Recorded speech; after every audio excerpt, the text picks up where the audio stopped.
안녕하십니까. 대한민국 시사 토네이도 김용민의 정치쇼. 여러분의 용민 김용민입니다. 활기차게 시작했습니다마는 큰 충격 때문에 아직도 어안이 벙벙하실 분들 많을 겁니다. 저도 경악을 금치 못하고 있는데요. 여러분이 가장 많이 찾아본 실시간 검색어에도 이 놀라움이 그대로 녹아 있습니다. 뭐가 있냐고요? 안희정 성폭행 의혹을 사고 있는 충남도지사입니다. 그리고 김지은 안지사로부터 성폭행을 당했다고 주장하는 공보비서고요. 아울러 이설주도 보입니다. 김정은 북한 국무위원장 부인 이름이지요. 어제 김정은 위원장이 베푼 남측 대북 특사단 만찬장의 모습을 드러냈습니다. 자, 이 중에서 용디 제가 고른 실시간 검색어는 단연 안희정입니다. 공보비서 김지은 씨가 안희정 지사로부터 성폭행을 당했다고 폭로했지요. 오늘 아침 기자들이 안희정 지사를 만나러 충남 홍성에 있는 도청에 몰려갔는데 만나지 못했습니다. 안희정 지사 오늘 새벽에 도지사직 사퇴와 정치 중단 의사를 밝혔습니다. 자, 충남경찰청은 안 지사에 대한 수사 전 단계인 내사에 착수했다는 소식 방금 5분 뉴스에서 들으셨죠? 여러분은 이 뉴스 어떻게 들으셨습니까? 의견 보내주시면 저희가 소개해드리겠습니다. 샵 1035 짧은 글 50원 긴 글 100원입니다. 자, 오늘 정치쇼가 1년 되는 날입니다. 정치쇼의 생일이기도 한데요. 그래서 브라운 아이즈의 벌써 1년 오늘 첫 곡으로 골랐습니다. 국민의 정치쇼. 예, 티쇼 토네이도 느낌. 네, 되게 열일하시는 게 느껴지네요. 파이팅. 예, 파이팅. 1부 시작하겠습니다. 네. 1부 첫 코너는 뭐 출연장 그대로인데 네. 제목이 바뀌었어요. 돈돈 브리핑. 돈돈 브리핑. 보는 라디오로 저희 둘 보면은 형제 같다는 분들 많이 계실 겁니다. 네, 예. 화면 꺼주십시오. 페이스북 라이브로 보시는 분들 반갑습니다. 손 한번 흔들어 주세요. 아니요, 저도 이 투샷 좀 빼주세요. 자, 그래요. 돼지 둘 해서 돈돈이냐? 아닙니다. 출연자 정상근 기자의 인생관이 녹아 있습니다. 네. 돈돈 브리핑. 아, 그런 거라면은 예. 깔끔하게 인정하고. 너무 네. 돈을 밝혀요. 네, 그렇습니다. 기자 생활이 위태롭지 않겠어요? 100원만 주면 답변해드릴게요. 이건 유료입니까? 알겠습니다. 네, 그렇습니다. 자, 돈돈 브리핑 미디어 오늘 정상근 기자 첫 순서입니다. 이 정상근 기자와 SBS 러브 FM 스튜디오에서는 처음 인사 나눕니다. 네, 처음 뵙습니다. 반갑습니다. 네, 반갑습니다. 예, 예. 처음 뵙는 것 같아요. 자, 지금 샵1035 짧은 문자 50원 긴 문자 100원 신정은님 김용민의 정치쇼 때문에 고릴라 다운받고 SBS 회원 가입했어요. 김용민 파이팅. 김용민 정상근 두 분 얼굴만 봐도 웃겨요. 누가 더 웃길까요? 당연한 걸 왜 물어보십니까? 보라를 켰는데 두 분이 나오셨는데 화면 꽉 찼다고. 네, 예. 오늘 코너 제목부터 이제 청취자 의견까지. 네, 그렇습니다. 네. 우리 조이봉님 큰 모니터 사시면 되겠네요. 그렇습니다. 예, 알겠습니다. 자, 오늘 첫 소식 어떤 뉴스 준비하셨습니까? 네, 그 안희정 충남지사의 비서가 성폭행을 당했다는 미투 폭로를 했습니다. 예. 그러니까 어제 JTBC 뉴스룸에 이 충남도지사 정무비서인 김지은 씨가 출연을 했는데요.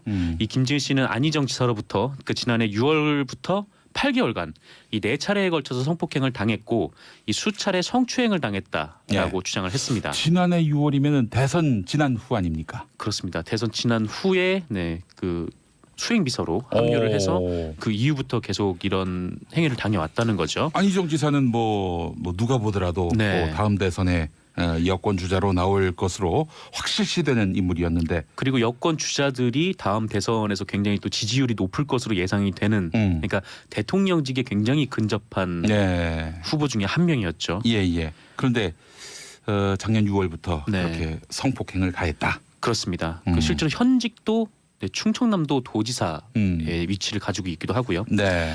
그리고 김지은 씨는 이것은 분명히 위계에 의한 강압이라고 주장을 했습니다. 네. 그 오랜 시간 동안 피해 사실을 폭로하지 못했어요. 근데 예. 그 이유를 말씀하신 부분을 요약을 하면 예. 이 안희정 지사가 가진 권력에 대한 두려움 그리고 자신에게 피해가 돌아올 것 같은 공포 이렇게 좀 요약이 가능할 것 같습니다. 위계에 의한 성폭행으로 볼 정황이 많이 있군요. 네, 예. 그렇습니다. 예. 계속 이제 뭐 도지사의 위치를 가지고 계신 것도 있고 이 비서 네, 비서라는 수행 비서라는 그런 위치 자체도 네. 뭐 굉장히 지근거리에서 보좌를 하면서 굉장히 심기까지 네. 맞춰야 되는 사람이기 때문에 예. 그런 가능성이 있죠. 네.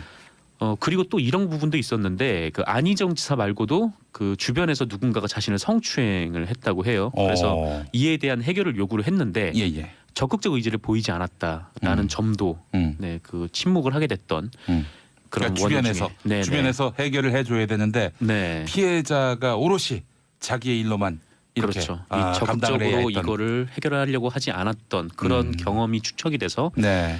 계속 이제 침묵을 해왔다 그렇게 주장을 하고 있습니다. 네. 하지만 이 피해 사실을 이번에 알린 이유는 그 안희정 지사가 미투 운동이 불거진 이후에 자신을 불러서 예. 이 불안해하는 기색을 보이며 회유를 하려 했는데 그 상황에서도 또 한 번의 가해가 있었다고 합니다. 하하. 그래서 이대로 가다간 여기서 벗어날 수 없겠구나라는 생각을 하게 됐다고 밝혔고요. 네. 아울러 안희정 지사에게 당한 다른 피해자가 있다라는 얘기를 하기도 했습니다. 예. 어제 낮에도 안희정 지사가 네. 미투 운동을 지지하는 그런 발언을 했는데 네, 그랬죠. 참 이건 사실이라면은 놀라운 일이 아닐 수가 없습니다. 네. 자, 안희정 지사 새벽에 이 사실을 인정하고 네. 사퇴를 밝혔어요.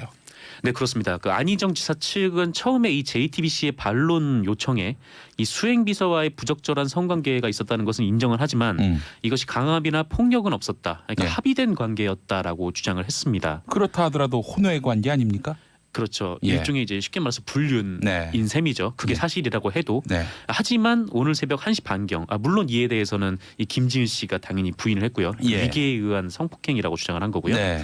하지만 오늘 새벽 1시 반경에 이 페이스북을 통해서 이 모든 분들께 죄송하다. 무엇보다 저로 인해 고통을 받았을 김지은 씨에게 정말 죄송하다라면서 오늘부로 도지사직을 내려놓겠다. 일체의 정치 활동도 중단하겠다라고 밝혔습니다. 예.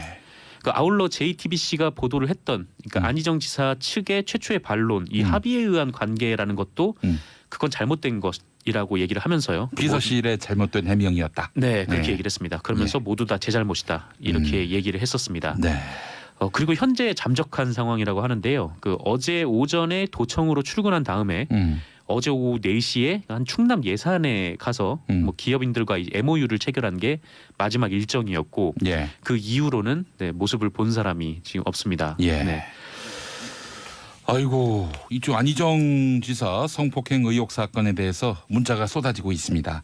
소개해드리면은 박영민님 도대체 누구를 믿어야 할지 충격 그 자체였어요라고 하셨고 이연희님 안희정 지사 지지자였어요. 임신 중에도 간담회 들러서 사진 찍고 했는데 충격입니다라고 하셨고 네. 조태경님 이제 시작이죠. 안희정은 시작에 불과합니다. 과연 깨끗한 정치인이 얼마나 있을까 싶습니다라고 하셨고 2420번 쓰시는 분 안희정 지사의 만행을 뉴스로 접하고 제가 그 사람을 응원하고 지지했던 그 순간이 자기 혐오로 느껴졌습니다. 이제 시작이라는 생각도 들고요라고 하셨습니다. 자, 근데 더불어민주당에서는 네, 이 폭로 2시간 만에 그렇습니다. 바로 출당 제명 조치가 내려졌는데 네, 글쎄요 이게 온당한 해법인지 모르겠어요. 뭐 진상규명을 하고 네, 시시비비를 가린 다음에 그런 다음에 출당 제명을 하는 것이 아무래도 재발 방지를 위해서는 더 현명한 선택이 아니었을까 하는 그런 네. 느낌이 드는데요. 그래서 뭐 이 민주당의 조치를 바라보는 일각에서는 민주당이 이 보도가 나오기 뭐 직전에라도 이 상황을 이미 알고 있었던 것 같다라는 그런 추정도 좀 나오고 있습니다. 그러니까 뭐 딱히 이런 뭐 진상 조사를 할 것도 없이 뭐 어느 정도 뭐 그쪽으로부터 뭐 소명을 받았고 이 사실이 거의 확실하다고 느껴져서 뭐 네. 이렇게 제명 처리를 추진하기로 한 거다. 네. 뭐 그런 얘기가 있는데 네. 이 더불어민주당은 일단 공개된 부분만 말씀을 드리면 이 사건이 보도된 직후에 예. 보도된 직후에 긴급 최고위원 회의를 열어서 이 안 지사에 대한 출당 및 제명 조치를 취하기로 결정을 했고요. 예. 네, 굉장히 빠르게 조치를 한 상황이죠. 이 예. 추미애 민주당 대표는 이날 밤 긴급 대국민 사과문을 발표를 해서 이 당 대표로서 피해자와 국민 여러분께 사과의 말씀을 드린다라고 밝혔습니다. 예. 야당들도 반응을 냈는데요. 예. 이 정의당은 보도 직후에 이 모든 것이 사실이라면 매우 전형적이고 추악한 권력형 성범죄라는 논평을 내놨습니다. 이 바른미래당 역시 보도 직후에 안 지사의 사퇴와 수사에 임할 것을 촉구를 했고요. 예. 이 민주평화당은 굉장히 충격적인 일이라면서 이 더불어민주당뿐 아니라 이 다른 당에서도 이런 일이 있는지 살펴봐야 한다 이렇게 밝혔습니다. 예. 또 어제 그 안희정 지사 사건이 있긴 했지만 그 국회에서도 어떤 보좌관이 미투 운동에 동참을 했었죠. 예. 네, 그런 점을 보면은 아마 국회 내부에서도 이런 문제들이 있을 것으로 추정은 되는데 뭐 아직 뭐 본격적인 미투 운동이 벌어지지 않고 있는 상황이라 예. 그건 좀 지켜봐야 될 것 같습니다. 예, 오늘 아침에 나온 뉴스를 또 보면 충남지사 권한대 행인 남궁영 행정부지사가 이번 일로 실망하고 도정을 걱정하는 도민들에게 죄송스럽게 생각한다라면서 성폭행을 사전에 알았는지 물어보니까 네. 사전 인지를 하지 못했다 이렇게 밝혀서 예, 역시 그 충남도청도 지금 충격의 도가니에 빠져들었다 이렇게 네. 봐야 될 것 같습니다. 그렇습니다. 또 경찰은 이 수사에 착수했다고 하는데 네. 이 충남경찰청 2부장 경무관이 직접 관여하는 체제로 진행이 된다고 합니다. 네. 이 성범죄 친고죄가 폐지가 됐기 때문에 경찰이 바로 인지 수사에 착수를 한 거죠. 아, 피해자가 고소하지 않더라도 네. 고소를 한다는 입장은 이 네, 비서분이 밝혔거든요. 예, 네. 예. 이거와는 별개로 인터뷰에서 그렇게 얘기를 했기 때문에 예. 경찰이 이 사실을 인지를 한 거고 곧바로 인지 수사에 착수를 한 겁니다. 예. 명명백백하게 진상이 가려지고요. 네. 책임질 일이 있으면은 조금의 이 일말의 네. 여지도 없이 바로 책임을 져야 할 줄 믿습니다. 그렇습니다. 이 자유한국당도 입장을 냈는데요. 예. 이 배신감이 차올라 치가 떨린다. 안희정 지사의 정의롭고 상식 있는 모습은 이미지였고 가면이었다고 생각하니 슬프기까지 하다라고 네. 하면서 이 당의 가장 유력한 지도자까지 충격적인 성추행 의혹이 불거진 민주당은 역대 최악의 성추행 정당으로 기록될 것. 자유한국당에서 그런 논평을 냈습니까? 그렇습니다. 예. 알겠습니다. 그리고 이런 부분도 있는데 이 예. 안희정의 뽀뽀를 즐겁게 받으며 문재인 대통령과 서로 얼싸안았던 대선 당일의 죄송합니다. 네. 대선 당일의 모습이 갑자기 떠오른다. 네, 좀 문재인 대통령을 끼워넣은 거죠. 네. 네, 거기 문재인 대통령을 왜 끼워 넣는지 네. 이건 좀 억지인 듯 보입니다. 그렇습니다. 그 예. 안희정 지사와 악수를 나눴다고 해서 전부 그 사실을 알고 있었다라고 볼 수는 없는 거잖아요. 그렇죠. 네, 하여튼 언론들 보면은 이윤택 씨가 과거 청소년 시기에 문재인 대통령과 친구였다고 네. 이걸 또 엮는 이런 행태도 있는데 이게 이렇게 무리하게 이렇게 엮는 것은 좀 문제가 아닌가 네, 하는 지양해야 생각. 되지 않을까. 네, 그렇습니다. 그리고 아무리 뭐 정치 공세를 하더라도 말이죠. 네. 그것도 역시 논리와 근거에 맞춰서 해야 될 텐데 말이죠. 그렇습니다. 자, 김지성님 출당 제명 맞습니다. 민주당의 신속한 대처 환영합니다라는 의견 보내오셨습니다. 다음 소식 살펴볼까요? 네, 그 이건희 삼성전자 회장의 차명 재산에 대한 과징금이 이 31억 원에 그칠 것. 네. 네, 이로 보입니다. 지금 이건희 삼성전자 회장의 이 차명 계좌로 의심되는 것만 1,500개 그리고 그 금액이 2조 원이 넘는데요. 물론 이거는 이 차명으로 된 삼성생명 주식 2조 3천억 원을 뺀 액수입니다. 예. 그러니까 토탈하면은 차명 재산이 한 4조 3천억 정도 되는 걸로 추정이 되는데 이 조가 네, 0이 몇 개입니까? 조가 상상을 해본 적이 없어서 네, 세본 적이 없습니다. 저는 한번 만져나 봤으면 좋겠습니다. 네. 조 단위 네. 돈을. 예. 아마 그 좀 이렇게 현찰로 그렇게 예. 쌓아 놓으면은 예. 여기를 좀 가득 채우지 않을까요? 예. 이 스튜디오를. 그렇습니다. 뭐 이런 말 많이 하지 않습니까? 네. 돈 세다가 잠드소서. 네. 돈 많이 벌라고 할 때 네. 하는 말이 이제 그런 말인데 정말 조 단위의 돈을 세다가 잘 것 같아요. 네, 그렇습니다. 예. 저도 하루가 다 한번 가고. 예. 저도 한번 그런 느낌을 한번 받아보고 싶어서 예. 예전에 월급을 받은 다음에 네. 그거를 다 인출해서 한번 만져보고 다시 입금했던 적이 있습니다. 네, 예. 그래요. 정상근 기자. 네. 철학이. 돈돈 브리핑. 예, 네. 그렇습니다. 철학이 인생관이 돈돈입니다. 예. 자, 그래서요. 네. 그런데 이 차명 계좌로 의심되는 돈이 2조 원이 넘는데 이런 상황에서 과징금이 31억 원 정도밖에 안 된다라는 거죠. 야. 네. 이 금융감독원은 5일 이 이건희 회장 차명 계좌에 대한 검사 결과를 발표하면서 이 1993년 8월 12일 그러니까 금융실명제 시행일 이전에 그러니까 그 이전에 차명 계좌만 기준으로 삼았습니다. 예. 그러니까 이게 27개에 61억 8천만 원 정도인데요. 예. 이 금융실명제 법상 과징금이 해당 금액의 절반이라서 그래서 기준이 61억이니까 절반의 그 돈 그러니까 30억 9천만 원이 나오는 거죠. 예. 이 문제는 1993년 8월 이후에 이 개설된 차명 계좌에 대해서는 이 현행법상 과징금을 부여할 수가 없다라고 하는 거예요. 아, 그래요. 네, 그러니까 금융신변제법을 만들어 놓고 네. 이거를 어기면 처벌을 받긴 하는데 네. 문제는 이 돈에 대해서 과징금을 부과하는 규정이 없더라라는 음. 겁니다. 네. 그래서 정작 금융신변제법을 어겨도 이게 그 과징금을 추징할 수 없다라는 건데요. 예. 그나마 이제 벌금이 아닌 이 세금으로 추징할 수 있는 게 한 200억 정도라고 하는데 예. 이게 그나마도 지금 이미 이건희 회장 측에서 이 차명 계좌의 돈을 많이 좀 빼간 상태여가지고 예. 이것도 좀 쉽지 않을 것 같습니다. 아. 네, 그래서 법을 어겼는데 예. 정작 이렇게 손해를 보는 건 크게 없는. 아, 이거 뭔가 전문가의 그 손길이 느껴지지 않습니까? 네, 그렇습니다. 이거 예. 누군가가 법을 굉장히 잘 알고, 예. 네, 그 맹점도 조치를 잘 한 알고. 네, 그렇습니다. 그래요. 차명재산 과징금 31억에 그친다. 예. 네. 그렇게 해서 이건희 회장이 거둔 이득, 소득 얼마라고 볼 수 있을까요? 그 돈을 기반으로 뭐 삼성생명 주식도 여기 차명 계좌로 있고요. 네. 근데 이런 돈을 기반으로 계속해서 삼성의 지배권을 유지를 해왔기 때문에 네. 거기서 벌어들인 그 이후의 돈도 상당하지 않습니까? 예. 어마어마한 수익이라고 추정을 해볼 수가 있는 거죠. 예, 그렇습니다. 이 셀 수가 없을 정도의 네.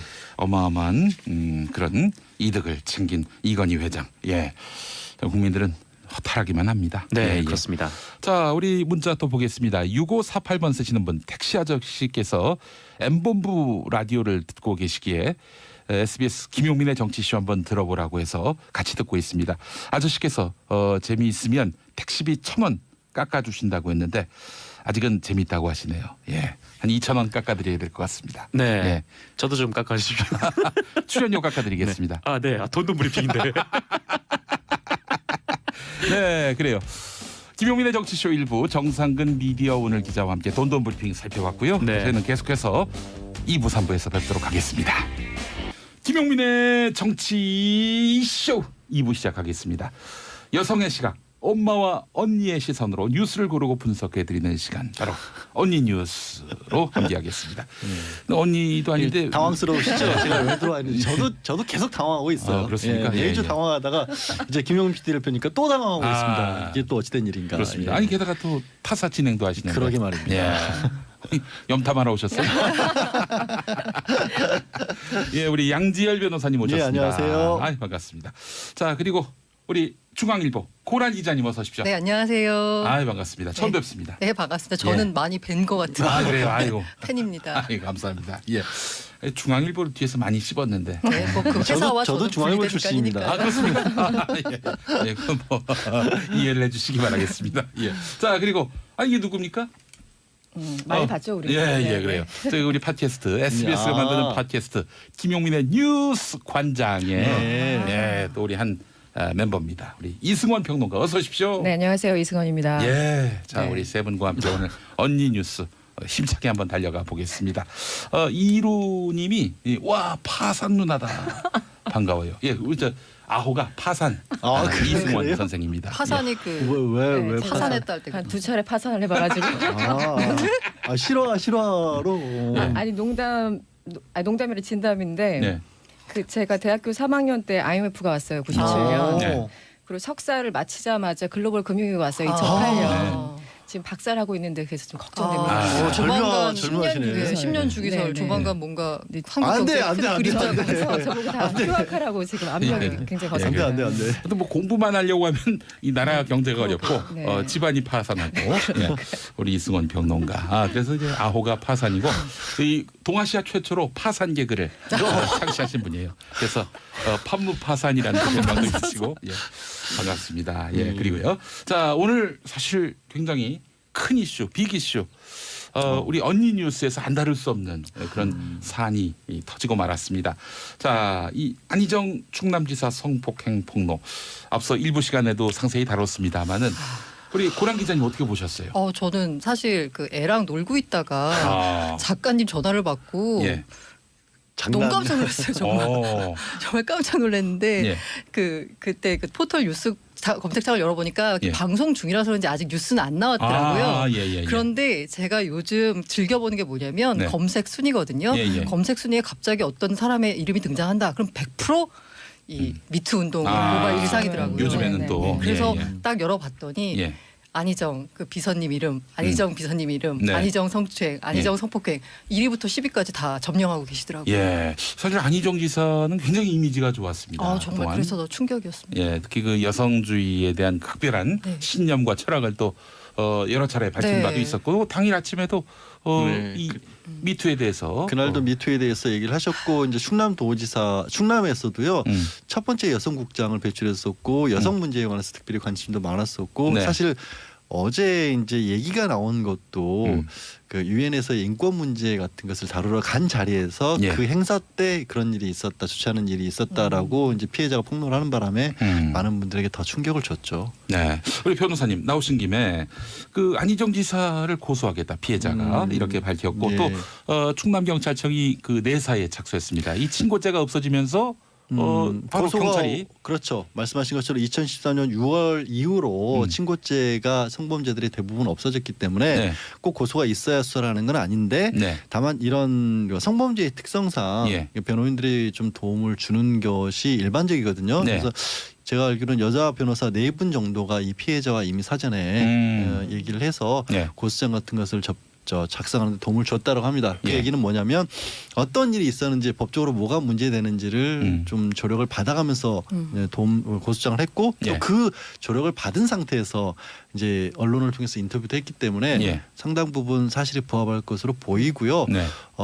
일반적인 어떤 성폭행, 그러니까 폭행이나 협박에 따른 성폭행보다는 그러니까 지위가 네. 도지사하고 또 그의 수행비서에 따른 업무상 관계 때문에 거부하기가 어려울 것이다. 그래서 이런 경우는 이제 업무상 위력에 의한 간음이라는 표현을 쓰거든요. 법률 예, 예. 용어로는요. 예, 예, 예. 어제 이제 인터뷰 과정에서는 위계라는 표현이 네. 잘못 나갔는데 위력 그러니까 이게 위력. 뭐 그러니까 지위에 따른 힘의 차이 이런 거라고 보시면 됩니다. 아, 위계와 위력이 계급할 때 다르군요. 계자가 네, 되고요. 그렇게 보시는 위계가 아니라 예. 잘못 나간 거라고요. 위력이다. 위력이 위력. 맞다. 예, 위계는 예. 이제 속임수라는 뜻의 의미로 법적으로 쓰이거든요. 계략할 때 예, 계자구나. 그때 계력이고. 아이고 잘못 알았네. 예. 저도 언론에서도 혼동해서 네, 많이 네. 나왔어요. 네, 저도 계급으로 알고 위계라는 아. 말 썼는데 예. 예. 위력으로. 예. 아유 제가 무식했네요. 아니 그건 뭐 그냥 뭐가 중요합니까? 사실 그런 게 중요한 게 아니죠. 사안이 워낙 엄중해서. 좀 엄중한 사안이니까. 예, 예. 또. 아니 근데 이 경우의 미투는 기존 것과는 다르게 이게 공소시효도 있고 실제로 처벌이 가능한 것 아닌가요?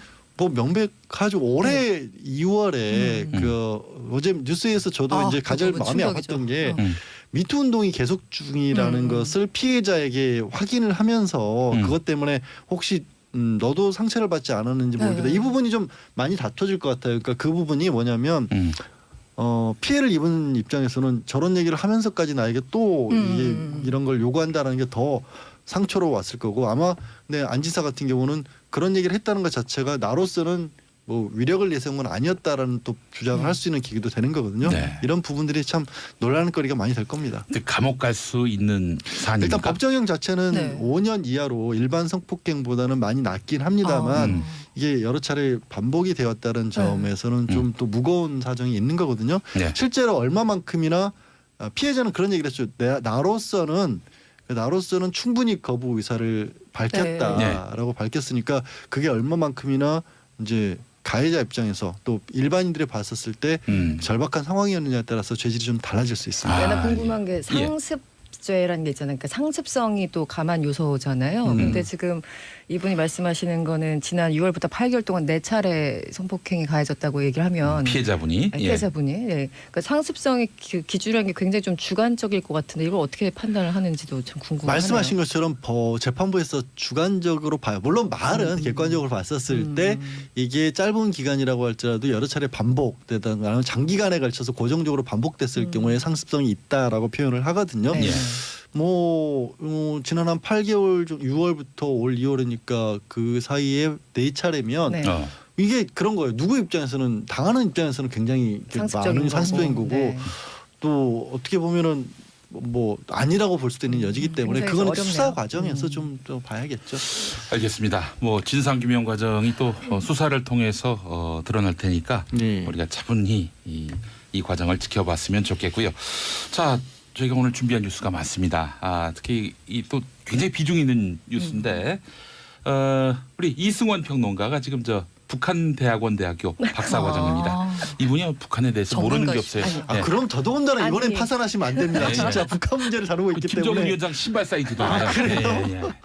학생일 뿐입니다. 학생일 뿐입니까? 예, 너무 띄우지 마시고요. 예, 부담됩니다. 알겠습니다. 예. 네. 자, 대북 특사단 첫 일정 김정은 위원장과의 만찬이었는데 와 만찬 포함해서 그 회동 4시간 넘게 만난 걸로 돼 있어요. 그렇죠. 그러니까 이번에 내용은 아직 정확하게 알려지지 않았지만 지금 청와대나 그리고 지금 북한 매체에서 나오는 것만 볼 때 굉장히 좀 긍정적이고요.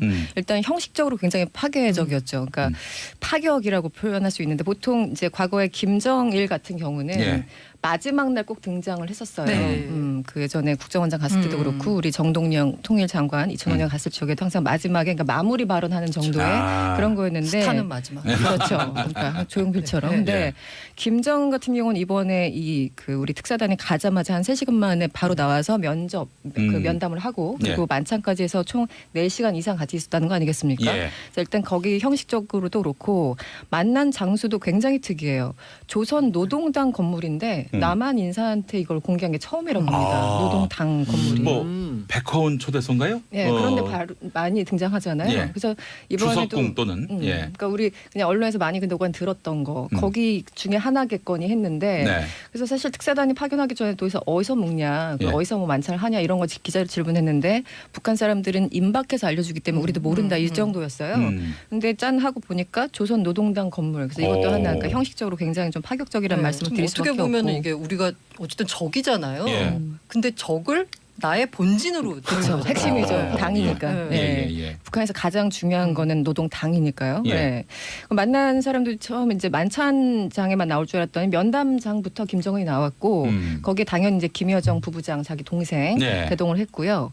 만찬장에는 와이프 저기 리설주까지 나왔어요. 예. 그러니까 사실 동생, 부인 다 이제 나온 거죠. 형식장 보면은 물론 이제 김여정 같은 경우는 직함이 있지만 어쨌든 최대한 대우를 해준 것 같고요. 일단 청와대가 조금 전에 오전에 밝힌 내용을 보면은 결과가 좀 있었고 예. 실망스럽지 않은 것으로 안다. 예. 그리고 정상회담에 대해서 일정이 대략적으로 나온 것 같냐 했더니 아마 그런 것으로 보인다. 그래서 오. 이제 한국에 와서 다시 이제 그 정확하게 브리핑을 할 것으로 보입니다. 예. 그리고 또 미국에 가서 네. 트럼프 대통령을 만나지 않을지는 알 수 없습니다만은 어쨌든 이 남북 대화의 결과를 또 설명할 기회가 있을 것이고. 아니 뭐 그렇잖아요. 처음부터 저 안보실장 보낼 때부터 미국 통이니까 갔다는 거 아닙니까? 그렇죠. 정의용 실장. 그래서 예. 이 회담도 무척 중요하고 이 다음에 미국에 가서도 어떻게 되느냐가 굉장히 중요한. 뭐 근데 무슨 밥을 4시간이나 먹었을까요? 아니 그러니까 저도 생각해 보면 예. 그 친구 사이에도 제가 말이 별로 없어서 그렇게 4시간 동안 그렇게 할 얘기가 없는데. 무슨 얘기를 하면서 그렇게 힘들지 않았을까요? 사실 긴장감 속에 4시간을 보내면. 김정은 위원장이 아무래도 또 호기롭게 뭐 자기 이제 깔때기도 좀 대면서 그러면서 이제 뭐 이런저런 또 자신의 생각들을 폭넓게 이게 남측 방문 특사단에게 상세히 설명하지 않았을까 싶은데 김홍걸 민화협 의장이 하신 말씀이 있어요. 예. 이 양반 말씀은 북한으로서 모든 카드를 다 내놓았다. 예, 그래서 남북 대화 복원을 위해서 이렇게 나름대로 북한이 성의를 보이고 있는 것이다라고 분석했고 주성아 기자라고 동아일보 탈북자. 탈북 기자인데 네. 이분 말씀도 김정은 위원장이 대화에 목말랐다. 그러니까 박근혜 대통령 때 김정은을 만나가지고 누나의 심정으로 끌어안아주고 함께 그 대화 파트너로 삼았다면은 이 남북 관계가 급진전될 수 있었는데 그 기회를 다 놓쳤다는 거예요. 그래서 안타깝다 하는 글을 페이스북에 남기기도 했습니다. 자, 그래요. 뭐 어떤 건더기가 있다는 건지 합의가 있다고 했는데 그 결과도 상당히 주목되고요. 네, 참고로 예. 말씀드리면 김여정이 한국에 왔을 때 문 대통령 만나서 얘기하고 1시간 한 2시간 반 정도 됐습니다. 근데 이번에 이제 4시간 넘었기 때문에 훨씬 더 시간적으로는 훨씬 더 길어졌고 이 사실 정상회담에 대해서 어느 정도 대략 일정이 잡혔다는 것은 사실은 북미 간의 회담에 대한 것도 같이 연결되는 것이기 때문에 따로 그 분리해서 생각할 수 없거든요. 예. 그러니까 김정은이 첫날부터 등장한 것 자체가 굉장히 몸이 달았다. 정말 하고 싶은 얘기가 많고 사실 우리를 통해서 미국이 도대체 무슨 생각하는지를 듣고 싶었을 거예요. 그래서 아마 비핵화에 대한 얘기가 그쪽 미국 입장에서 굉장히 강경하기 때문에 여기에 네. 대해서 어느 정도 좀 합의를 이루지 않았을까라고 예측해 봅니다. 야, 불과 몇 개월 전에는 그러니까요. 전쟁 난다고 하네요. 네, 지난 8월만 해도 복미복남이었는데 지금은 통남이 돼가는 그런 흐름입니다. 아니 야권에서는 예. 보수 야권에서 특히 자유한국당에서 김영철 왔었을 때 정말 뭐 들어올 수도 못하게 막아야 한다라고 네, 얘기를 했고 들어누웠잖아요. 네. 들어눕기도 했었고 뭐 저작거리에 뭐가 어쩌고 뭐 저쩌고. 어쩌고저쩌고 얘기를 했었고 특히 뭐 호텔에서 묵으면서 그 체르비 형 밥 먹여준 거 가지고도 우리가 왜 밥을 줘야 되냐 이런 거 지적을 했었는데 어제 우린 특사 2분이나 보냈잖아요. 이중으로 드신 건데 많이 드시고 오셨기를 부디 바랍니다. 밥값이 예. 얼마나 나왔을지. 네, 그렇습니다. 예. 그러니까 그 김성태 원내대표 발언도 아주 너무 차마 소개를 못하게 말을 옮기지를 못하겠어요. 오늘 아침에 한 발언을 제가 한번 그분에게 빙의가 돼서 한번 얘기해 보겠습니다. 오늘 북한 특사단이 조금 전 출발했는데 이거 어제 거군요. 일시적인 미국과 유엔 제재 압박을 피하기 위한 수단으로서 사실상 대한민국이란 국가를 북한은 언제까지 사실상 이용할 것인지 지켜보겠습니다. 뭐 이런 얘기를 오늘 아침에 어제 아침에 했습니다. 어제 그렇게 아침에. 시크로율이 높은 것은 않았어요. 아니 오늘 좀 긴장해가지고 어제 많이 똑같았어요. 네, 어제 굉장히 똑같았습니다. 그렇습니다. 네. 아침이라서 조금 제가 좀 컨디션이 안 좋습니다. 이분이 등치와 안 어울리게 약간 긴장하셨어요. 네. 저희 미인을 뵈면은 이게 뭐 말이 좀 많이 예전 같지 않습니다. 예. 그래요. 우리 양지열 변호사님, MB 얘기를 안 할 수가 없습니다. 일단 넘어가는 건가요? 넘어갔습니다. 자고 일어나면은 또 다른 혐의가 나오는 MB. 그래서 매일같이 오늘의 MB에 액수해가지고 계속 불어나네요. 뇌물 액수 뭐 이런 거 지금까지 누적 금액이 얼마쯤 되나요? 카운팅 하시는 분들도 있어요. 있겠죠. 지금 100억이 이제 넘어가죠. 100억이 넘어갔어요. 100억이 넘어갔죠. 근데 한 몇 억이 넘어가야 이게 사실은 무기징역까지 가능합니까? 아니 이미 넘었어요. 그거는 50억 10억 넘었을 때 1억 10억 이상이면 10년 이상 무기징역까지 가능해지기 때문에 뇌물이면은 이미 한참 넘으셨죠. 그러면 1억만 넘어도 무기징역이면은 아니 근데 지금 뭐 저 최순실 씨 같은 경우가 20년형을 받았잖아요. 네. 뇌물죄 적용 받았죠. 네. 실제 뇌물죄 적용 받는데 35억 정도밖에 안 돼.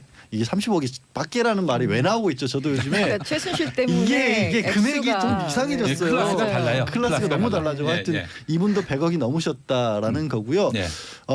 검찰이 지금 당혹스러워하고 있어요. 원래 어느 정도 선에서 마무리를 지으려고 했는데 지난번에 이제 아시다시피 그 영포 빌딩 청계재단 사무실을 압수수색을 하면서 비자금 관리인 이병모 씨 좀 구속 기소가 됐지 않습니까?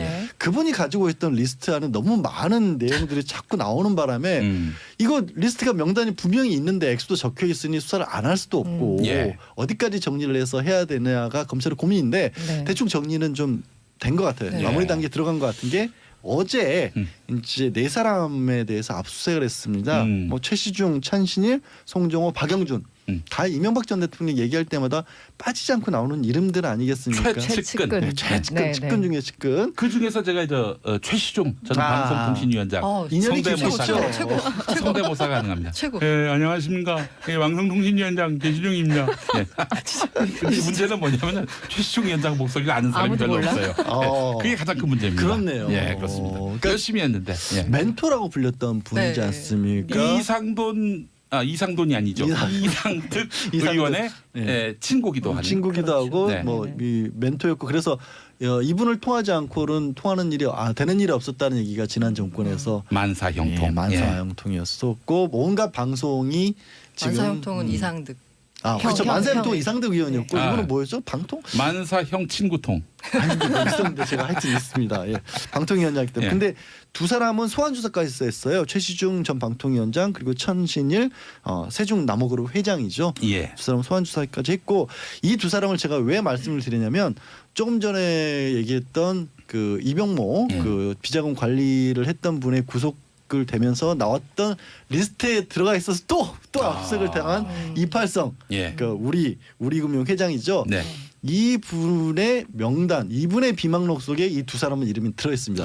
그러니까 이팔성 우리금융그룹 회장이 한 22억 가량을 지금 이명박 전 대통령이 줬다라고 네. 해서 이분도 구속이 됐지 않습니까? 어떻게 그 규명됐습니까? 그 돈을 줘서 우리금융지주 회장이 됐다. 그거는 대가 관계가 있는지를 수사를 앞으로 할 거고요. 이게 만약에 대가 관계가 그럼 있다면 그건 뇌물이죠. 친구한테 뇌물 받고 친구한테 그러니까. 그 자리를 준 것이다. 그러니까 그게 이제 사람들이 많이 충격받아 한 게 그렇게 가깝다면서 왜 돈은 왜 받았느냐. 네. 근데 왜 이 이팔성 이분의 이름에 비망록에 이 두 사람의 이름이 들어가 있었을까? 이 비망록이요. 사실 언론에도 얘기 나왔던 걸로 아는데 제가 지금 갑자기 조심스럽긴 한데 네. 검찰이 긴급하게 압수수색을 했었을 때 이팔성 이분이 이 비망록을 감추기 위해서 정말 못할 종이를 씹어 드셨다는 예, 그 예, 들었어요. 그 얘기가 나와요. 증거 인멸. 네. 입안에 넣었다. 종이를 씹어 드셨다는. 그러려고 했던 그런 설이 있습니다. 예, 설이 그 있습니다. 종이에 네. 이 두 사람 이름이 적혀 있었던 거죠. 최시중, 천신일 두 사람이. 목구멍에 넘어가기 전에. 그렇죠. 굉장히 꼼꼼하게 적어두셨을 것 같아요. 이런 거. 그러니까 검찰에서는 이 사람에 대해서는 압수수색을 할 수밖에 없고요. 아니 이거 씹어 먹을 것 같으면 왜 씁니까 그걸? 아니 저도 가끔 보면 네. 왜 결국 뭔 비망록이나 수첩이 나와서 사건의 전모가 밝혀지잖아요. 네. 근데 그게 드러나면 본인도 불리한데 굳이 그렇게 꼼꼼하게 기록을 해놓는 이유는 그 기업하시는 분들이 여러 가지 이유가 두 가지라고 하더라고요. 네. 워낙 습관적으로 그 큰 일들은 네. 챙기기 위해서 손으로 자필로 딱 적어놓는 분들이 계시고 네. 두 번째는 그렇게 적어놨다가 뭔가 내가 약점이 잡혔을 때 네. 이거를 카드로 쓰려고 하는 그렇죠. 건데 그 카드가 빚으로 나온 건가요? 카드 그렇죠. 카드가 이게 이분 같은 경우는 예를 들어서 이게 뭐 이명박 전 대통령이 나에게 뭔가를 한다면 나 이거 있다라고 카드로 내밀 생각을 하셨을 수 있죠. 네. 근데 엉뚱한 데서 이게 지금 발목이 잡힌 겁니다. 이거는 네. 카드가 아니라 수갑이 될 수도 돼버린 거죠, 사실은. 그래요. 자 이팔성 전 회장. 마음이 아픕니다. 예, 그것도 씹어 드시다가 이렇게 아니 그 뭐 그런 얘기가 있는 건 확인된 건 얘기가 아니에요. 있다. 네, 얘기가 설이 있습니다. 있다는. 네. 씹어 드셨다는 설이 네. 있었다는 예, 그렇게 정정하겠습니다. 예, 그래요. 메모를 그래요? 씹어 먹었다는 설이 있다 이 말조차도 네. 저희 김용민의 정치쇼에서 처음 나온 그런 이야기고 그렇군요. 뭐 확인은 안 됐습니다. 양지열의 시선 집중에선 전혀 들을 수 없는 그런 이야기. 저희는 정통 시사기 때문에 예, 알겠습니다. 네. 예, 자 그래서 사실은 이 MB의 최측근이라 불리는 이런 분들 나름대로 형님뻘 되는 분들까지도 지금 조사를 받게 된 것인데 자 그래요. 이들이 어떻게 소환도 되고 어떻게 입을 열까요? 근데 지금 그러면 왜 조금 전에 말씀드린 것처럼 이분들을 소환 조사까지 했었을까 추측한데 최시중 이분은 저 멘토였지만 또 천신일 회장 이분은 세무회장. 네. 고려대학교 교우회장까지 있어서 그렇죠. 예. 정치적으로 대선 과정에서 가장 큰 역할을 했던 거거든요. 네. 그러면 결국엔 이분들의 이름이 이런 데서 나온 거는 전달자 네. 모금책 예. 역할을 했을 가능성이 높다. 그런데 이분들은 지난 정권 때 사실 구속까지 돼서 특별 사면을 받아서 풀려나기 전까지 옥고도 치렀잖아요. 네. 네. 네. 이렇게 리스트까지 다 나온 와중에 이분들이 끝까지 도와줄까? 아니면 아. 형님뻘이지만 예. 이제는 이명박 전 대통령을 포기를 할 것이냐? 만약에 쥐가 다 안고 가면은 다 뒤집어 써야 되는. 본인이 그 돈을 아까 말씀드린 것처럼 무기징역이 될 수 있는 뇌물죄를 다 뒤집어 써야 되는데 나는 아니다라고 할 것이냐? 마치 예. 배달 사고처럼 그렇게 되버리면 그렇죠. 자기가 예. 뒤집어 쓰니까. 네. 네. 그걸 봐야죠. 그래요. 이거 굉장히 절체절명의 상황이고 누구에게 절대절명일까요, 근데? 서로에게. 자 이런 가운데 지금 어제 누리꾼들이 가장 많이 본 뉴스 중에 하나입니다. 예. MB가 돈이 없어서 변호인을 못 구한다. 그래서 기왕 봉사해 주실 분들 찾는다. 우리 양지열 변호사님 어떻습니까? 의향이 있습니까? 미쳤습니까? 너무 엽기적인 뉴스 아닙니까? 이거? 그런 질문을 패널에게 지금 하시는 분이 앵커가 어디 있습니까? 무료 변론을 하라뇨. 예. 이 발언은 전두환 전 대통령의 내 재산은 29만 원이라는 발언과 그러니까요. 맞먹는. 아니 지금 검찰이 의혹만 100억이 넘게 받으셨다는 분을 위해서 무료로 변론을 하라는 거는 앞뒤가 너무 안 맞고요. 예. 하여튼 왜 이 얘기가 나왔냐면 지금 현재 이명박 전 대통령 주변에 뭐 법무비서관 지냈던 강원 변호사라든가 예. 대검찰청 차장 출신인 정동기 변호사 네. 이렇게 따로 나와서 그분 민정수석도 했죠. 예, 한때 네. 그 이명박 전 대통령 재임 시절에는 굉장히 큰 법무법인을 운영을 했었습니다. 예, 예. 그런데 그 법무법인에서 나와서 예. 따로 지금 활동을 하고 있거든요. 근데 예. 이분들이 굳이 표현하자면 이제 뭐 감독급은 되지 총괄 지휘할 수 있는 급이 되지 밑에서 실무를 할 연배가 아니지 않습니까? 네. 그래서 밑에 이제 일을 직접 발로 뛰어야 될 변호사들이 필요한데 이 변호사들을 돈을 주고 고용을 해야 되는데 그게 없는 것 같다는 얘기가 보도가 나온 거예요. 왜 없을까요? 근데 근데 제가 봤을 땐 그거보다는 네. 1심에서 어차피 뭐 자기는 이길 가능성이 없다. 변호사의 할아버지를 부르더라도 이 승산이 없기 때문에 여기서 돈 많이 써봐야 아니 무슨 소용이 있을까? 아무리 그래도요. 맞아요. 이분들은 직접 서면 같은 거 작성을 하고 그러니까 자료 모으고 기록 복사하고 이분들이 할 수 없잖아요. 전 법무부 차장은 얘기하니 밑에서 직원들이 있어야 될 거 아니에요. 돈이 있어야 돼요. 근데 없다네. 저는 안 믿기 합니다. 어렵죠. 네, 그렇습니다. 자, 우리 이명박 전 대통령 변호사 봉사를 재능 보고 기부 있는데, 모집합니다. 재능 기부를 모집하고 있는데 이 열정페이가 되지 않을까요? 예, 공고 나올 것 같아요. 예. 자, 김용민의 정치쇼 2부 여기까지고요. 잠시 후 11시에 3부에서 이어가겠습니다. 김용민의 정치쇼 3부 시작하겠습니다. 자, 저 고릴라 게시판 보니까 말이죠.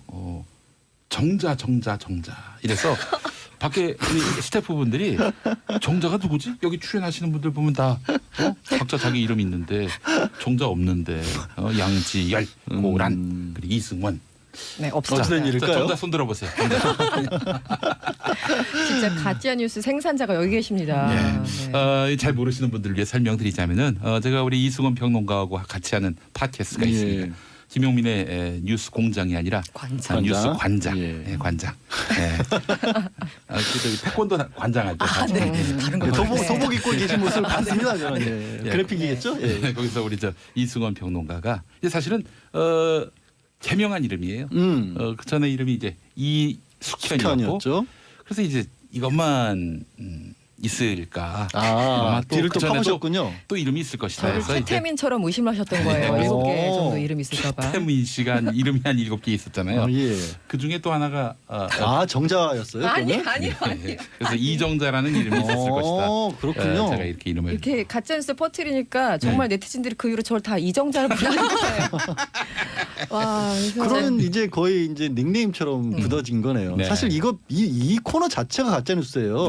왜 언니 뉴스에 제가 와 있는 거예요? 근데 그것도 얘기 이 됩니다. 코너 자체가 가짜 뉴스예요, 이거. 그렇습니다. 이렇게 하면 또 가짜 뉴스 소식을 안 전할 수가 없는데요. 그렇습니다. 네, 이제 네. 100일도 안 남은 지방선거인데 자 가짜 뉴스와의 전쟁이 될 거다. 사실 어제가 네. 6.13 지방선거 D-100일이었거든요. 예. 그래서 중앙선거관리위원회가 대책회의를 열어서 가짜 뉴스 등 비방, 흑색 선전 대응 방안을 논의했습니다. 네.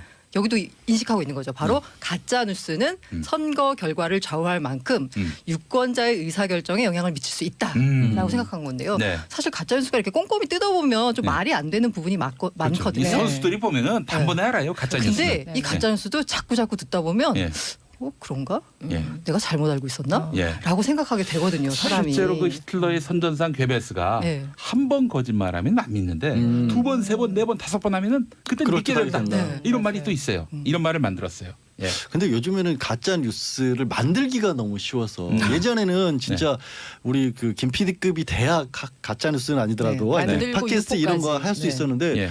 요즘에는 보니까 이 유튜브 올리고 이러는 게 뭐 아나운서처럼 기계가 읽어주고 원고만 쓰면 네. 그리고 가짜 뉴스라고 얘기는 하지 않지만 인터넷 뉴스 같은 것을 만들 수 있는 학원, 사설학원 같은 데서 많이 다니다 보니까 그런 학원도 있어요. 그런 학원들이 있습니다. 그래서 예. 물론 명목은 시민 기자단 이런 거 만든다고 하는데 그런 데들이 주로 특정 정당 특정 이념을 만들어내는데 좀 봉사를 하고 있다고 하더라고요. 예. 뭐 가장 적극적인 게 바로 민주당인데요.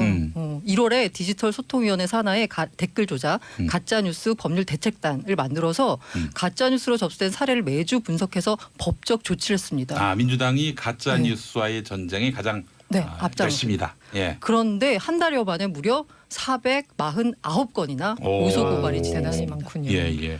자, 그런데 요즘에 또 보면은 가짜 뉴스의 온상으로 제조 제조책? 제조책으로 공장? 네. 일부 교회도 이렇게 또 거론되고 있어요. 네. 특히 저 3.1절 집회 혹시 보셨나요? 예. 3.1절이 우리가 예. 이렇게 일제에 항거하기 위해서 분기에서 일어난 운동이잖아요. 네. 그런데 이런 이 3.1절 집회에 일장기를 들고 나타나시는 분들은 참 성조기뿐만 아니라 태극기, 일장기까지. 성조기, 예. 이스라엘기에 이어 3.1절에만은 나와서는 안 될 예. 일장기가 아. 등장하는 모습까지 보였습니다. 그래서 충격을 많이 받았어요. 네. 그걸로. 그림을 잘못 그렸나. 자, 뭐 그거 말고도 뭐 민주당은 공산당이다, 뭐 민주당은 동성애당이다. 동성애당이다. 이런 뭐 이건 가짜 뉴스라기보다는 뭐랄까요? 모략이라고 해야 되나? 모략, 그렇죠. 예, 예. 그래서 참 이거 문제다. 이 근데- 선거 때 맹위를 떨칠 가능성도 있고. 아니 먹히는 사람이 있으면은 아니 특히 말씀하신 것처럼 일부 교회의 목사님들이 이렇게 말씀을 하시면 네. 또 어떤 뉴스나 이런 것에 대해서 크게 관심이 없으신 분은 네네. 일요일 날 목사님이 말씀하시는 거를 정보의 유일한 소통 소스처럼 그렇죠. 믿어드리는 분들도 네. 계시거든요. 또 심지어는 그걸 신의 말씀으로 여기는 분도 그러니까요. 있어요. 네. 예. 그래 버리면 특히 이제 동성애 코드 같은 게 의외로 잘 먹히죠. 또 그런 어떤 특정한 생각을 가지고 믿음을 가지고 계신 분들 중에서는 도저히 받아들일 수 없는 것처럼 여겨지니까 예. 이거 두 개가 결부되면 저 당은 절대로 지지해서는 안 될 당이 되는 거죠. 정말 네. 지옥에 떨어질 당이 되는 거예요. 예. 사실 이 모바일 기기 발달, 이 인터넷 발달 이게 2000년대 초반만 해도 진보 정권 쪽에 약간 이렇게 유리한 예. 이슈였는데 예.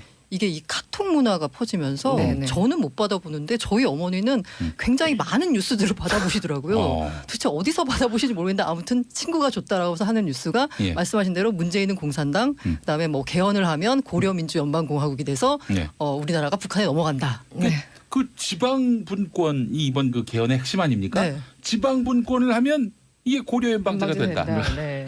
둘은 전혀 상관이 없는 거 그 아닙니까? 개념 자체가 연결이 안 되는 건데 연결이 안 그걸 되는데 유포해서 네, 만들고 유포해서 어른들이 네. 받아들이기에는 개헌하면 북한된다. 이렇게 예. 그냥 연결이 되는 거예요. 그러니까 그게 찌라시 이런 게 예전 같으면 정말 조잡한 수준으로 만들어지는데 요즘에는 유튜브 같은 데 올리거든요. 네. 네. 업로드를 한 다음에 최신형으로 두갑을 하는 네. 겁니다. 그리고 네. 말씀드린 것처럼 원고를 쓰면 기계가 기계음으로 아나운서처럼 읽어주고 예. 그다음에 배경화면 그럴 때 깐 다음에 또 메신저라는 최신 서비스를 통해서 스마트폰으로 들어가니까 네. 이게 돌려보면 이게 정말 그렇죠. 뉴스처럼 보이는 겁니다. 음. 그리고 또 이제 일부 몇몇 좀 극단적인 말씀하시는 분들이 자기 개인 채널로 누구 TV 이렇게 운영하시면서 아, 많이 그렇죠. 만들어내시거든요. 양지열 TV 뭐 이런 제가 그러진 않습니다. 개인 인터넷 TV 깜짝 있죠. 놀랐습니다. 네네. 예. 근데 그렇더라고요. 이게 무서운 게 아까 말씀하신 것처럼 이제 뭐 교회 가가지고 목사님 말씀 듣고 네. 이렇게 얘기만 듣는 것도 물론 굉장히 영향을 미치지만 요즘은 그 말씀하신 것처럼 이미지라는 게 굉장히 중요하잖아요. 그러니까 10마디 말보다 이미지 사진 한 장이 중요한데 예를 들어 저도 어디서 본 것 같은데 문재인 대통령이 뭐 북한 사람 누군가한테 뭐 90도 인사하는 뭐 이런 사진들 전혀 딴 사람인데. 네, 제가 그거를 합성한 그걸 거죠. 김영철 네네네. 방남 아, 때 김영철이 호텔 그랬나요? 직원이 김영철에게 인사하는 거를 문재인 대통령이라고 그거를 거짓말하는 제가 거예요. 그 설명을 드릴게요. 아, 이게 어떻게 된 가짜 겁니까? 뉴스의 법칙인데요. 네. 일단은 아까 우리 이승원 평론가님의 가짜 뉴스에서도 나왔지만 어쨌든 일말의 사실은 있어요. 뭐냐? 네. 아까 그 사진에서 보면은 김영철에게 누군가가 인사하는 한 장의 사진이 있어요. 네. 이거는 이제 원소스가 사실이죠. 있군요. 원소스가 네네. 있죠. 네. 그런데 그 뉴스에 보면 밑에 댓글이 뭐냐면 원본 사진에 보면 고개 숙인 사람은 그냥 남측 환영 인사라고 썼습니다. 예. 문재인 대통령이 안 했거든요. 예. 그런데 그 사진을 기반으로 퍼가서는 그 김영철에다가 김영철이라고 써주고 사진으로 인사하는 사람에다가 문재인이라고 쓴 다음에 네. 댓글 다는 겁니다. 거 봐라. 북한은 저렇게 꼿꼿한데 우리만 비굴하게 고개 숙이고 있다. 네. 라고 한 명이 올리면 그 사진이 이제 원소스가 돼서 SNS를 타고 퍼지는 겁니다. 네. 그러면서 이제 그 남측 인사가 문재인 대통령으로 바뀌는 거죠. 또 저런 경우도 있습니다. 제가 기억하기로는 2016년 가을이었어요. 네. 그때 그 정세균 국회의장을 상대로 해서 새누리당 의원들이 집단으로 반발하던 그런 때가 있었습니다. 네. 국회의장 그만두라. 그게 정확하게 무슨 사건이었는지 기억은 안 납니다만은 그때 그래서 정세균 의장 물러나라고 해서 그 국회 본청 앞 네. 계단에 새누리당 의원들이 다 모였어요. 뭐 의원들뿐만 아니라 보좌진도 모이고 그랬는데 그때 앞에 정세균 의장 사퇴하라 이런 플래카드를 내걸었는데 네. 그 정세균 의장 그 부분은 싹 지우고 누가 포토샵으로 우리가 최순실이다. 우리가 최순실이다. 이걸 붙여놓은 거예요. 그래서 이게 처음엔 이게 패러디로 돌다가 네. 네. 나중에는 진짜가 돼버렸어요. 그래서 이거 봐라. 이 새누리당은 이렇게 최순실을 옹호했다. 스스로 이게 완전 가짜 뉴스로 나중에 둔갑이 된 거예요. 이거 그러니까 진짜 이미지 바꾸는 것도 예전에는 포토샵 할 줄 아는 사람도 많지가 않았고 정말 힘들었는데 그냥 스마트폰으로 요즘은 다 되더라고 웬만한 네. 거. 굉장히 그럴듯해요. 네, 보면은. 그럴듯해요 네. 보면. 아무리 그래도 그렇지 새누리당이 우리가 최순실이다. 이런 플래카드를 내걸 일은 없지 않겠습니까? 그러니까 그렇게 좀 조금만 생각해 보면 이게 말이 안 된다고 하는데 예. 그렇게 자꾸 보다 보면 예. 사실처럼 느껴진다는 거. 이게 그게 문제예요. 퍼가는 끝에 네. 이 완전히 다른 본질이 얘기가 돼버리는 왜곡되는 거죠. 예. 네. 전원도 잘못되고 코멘트를 오독해가지고 네. 나중에 전혀 딴 뜻이 되는 그래서 뭐 본의 아니게 가짜 뉴스가 되는 경우도 있어요. 그래놓고 그거를 취재해서 기자가 보도를 하는 경우도 맞아요. 많습니다. 아, 심지어 그래요? 잘못된 거지. 부분을 그러면 그게 그건 끝장이에요. 문제예요. 그건 네. 진짜. 최악의 케이스죠. 그게 예. 문제예요. 예, 그렇습니다. 가짜 뉴스는 결국 이런 맥락도 있는 거 아닙니까? 우리 언론들이 제 역할을 못해서 사실 검증 제대로 못해서 언론에 대한 불신이 크게 있다 달하다 보니까. 보니까 언론 보도를 기본적으로 믿지 않다 보니까 그렇죠. 그래서 뭐 이른바 SNS로 도는 대한- 것들 여기에 진실이 있을 것이다라고 하다가 가짜 뉴스에 낚이는 경우. 그래서 좀 약간 반성하게 되는 부분도 있는데 네. 문재인 대통령이 취임 이후에 외신하고는 단독 인터뷰를 했거든요. 네. 근데 국내 언론과는 단독 인터뷰를 한 번도 하지 않았어요. 네. 이 부분에 대해서는 뭐 여러 가지 해석들이 나오는데 제가 약간 공감이 가는 해석은 네. 괜히 인터뷰를 해서 예. 가짜 뉴스의 빌미를 제공하지 않겠다라는 의도가 있다라고 분석을 했거든요. 그렇게까지.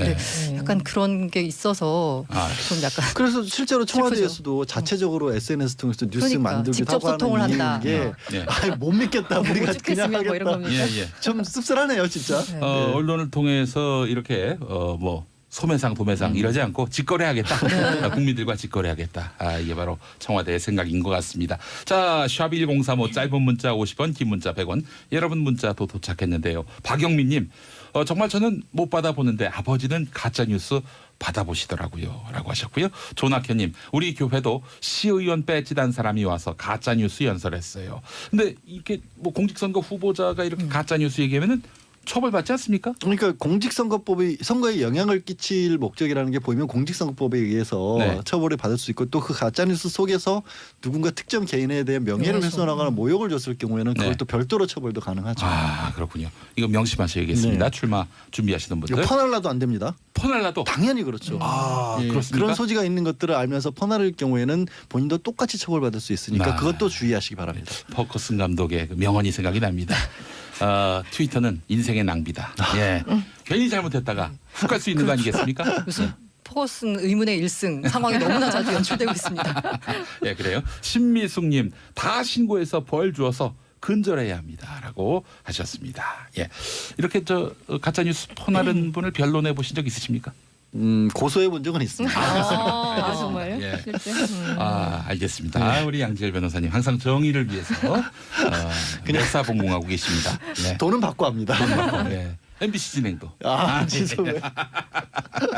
알겠습니다. 자, 다음 이야기 한번 또 나눠보도록 하겠습니다. 자, 정의당과 민평당. 예, 정의당과 민평당. 사실 의석수 규모로 보면 민주평화당, 정의당.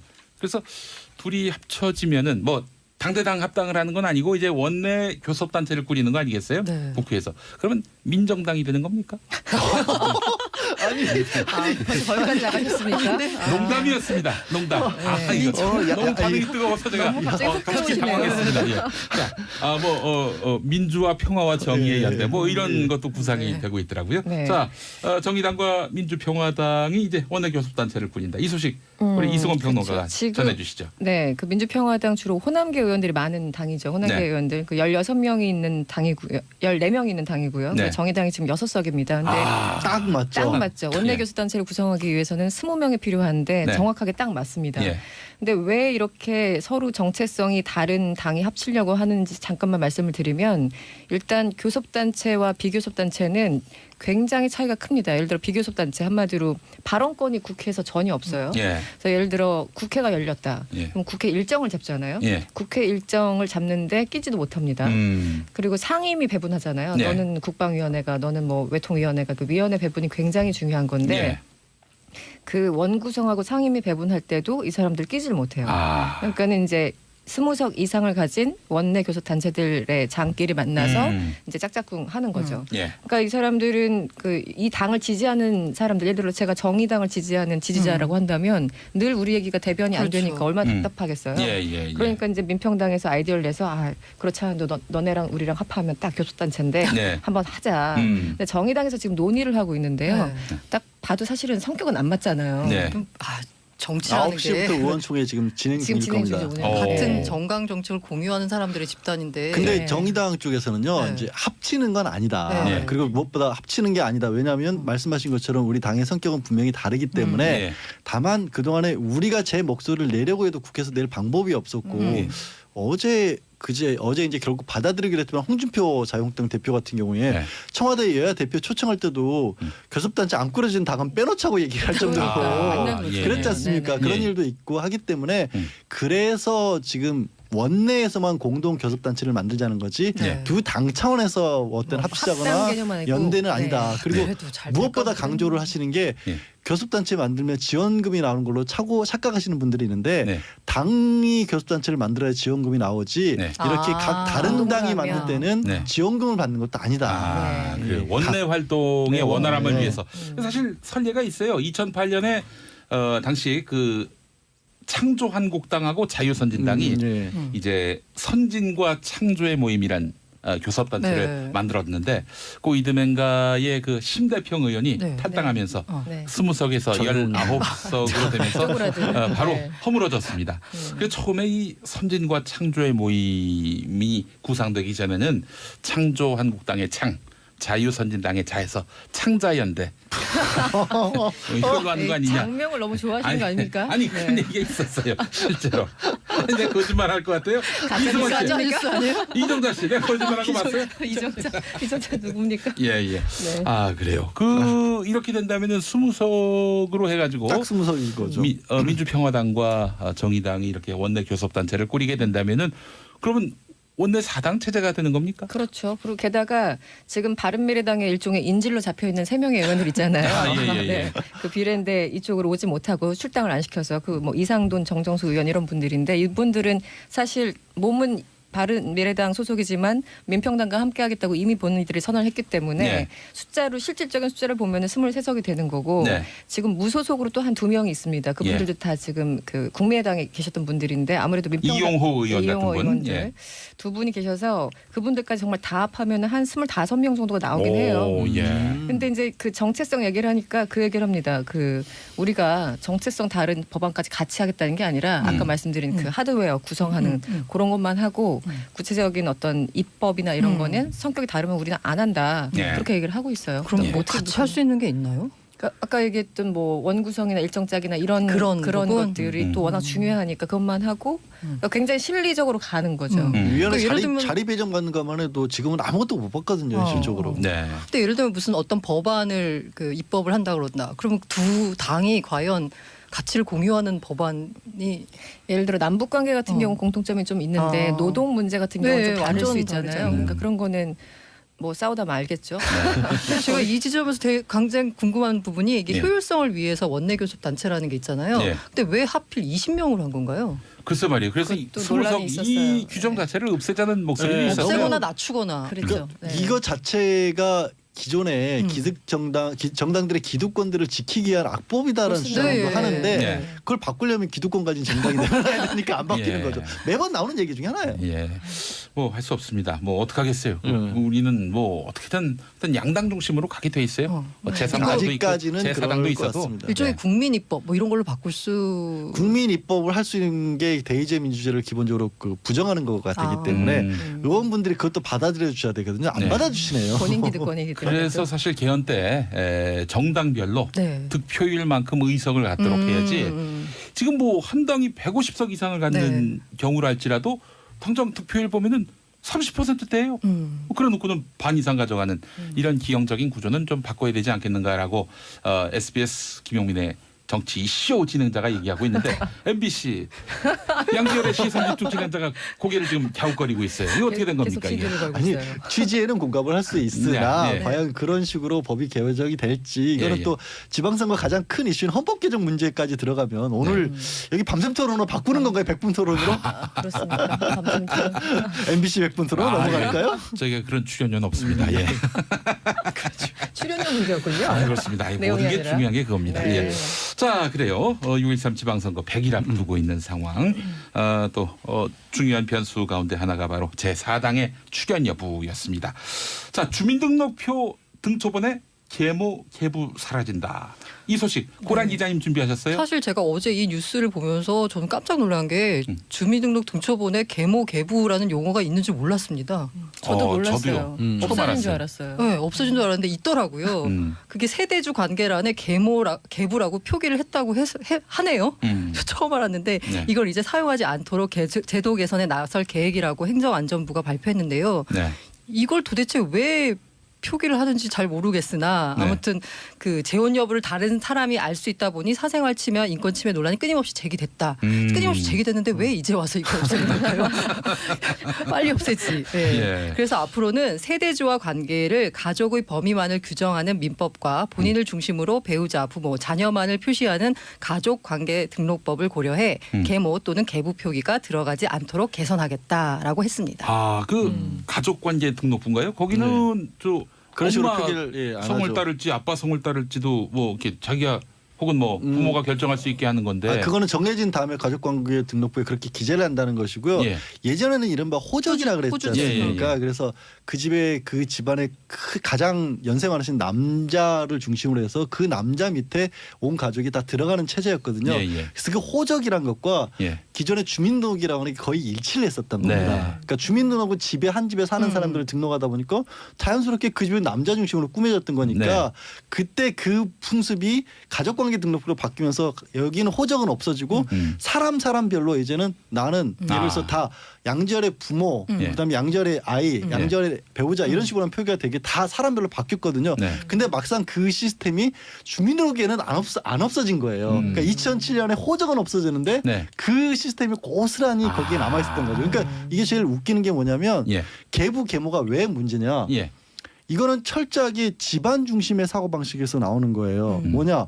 왜 우리 아버지가 재혼을 했는데 그게 내 어머니가 돼요? 그건 이제는 요즘 가족관계 등록부에서 안 맞는 거거든요. 네. 그건 우리 아버지가 새로 결혼한 거지 네. 나에게 엄마가 새로 생긴 게 아니라는 게 그렇죠. 현행 가족법의 이념이거든요. 예. 그걸 이제야 바꾼 겁니다.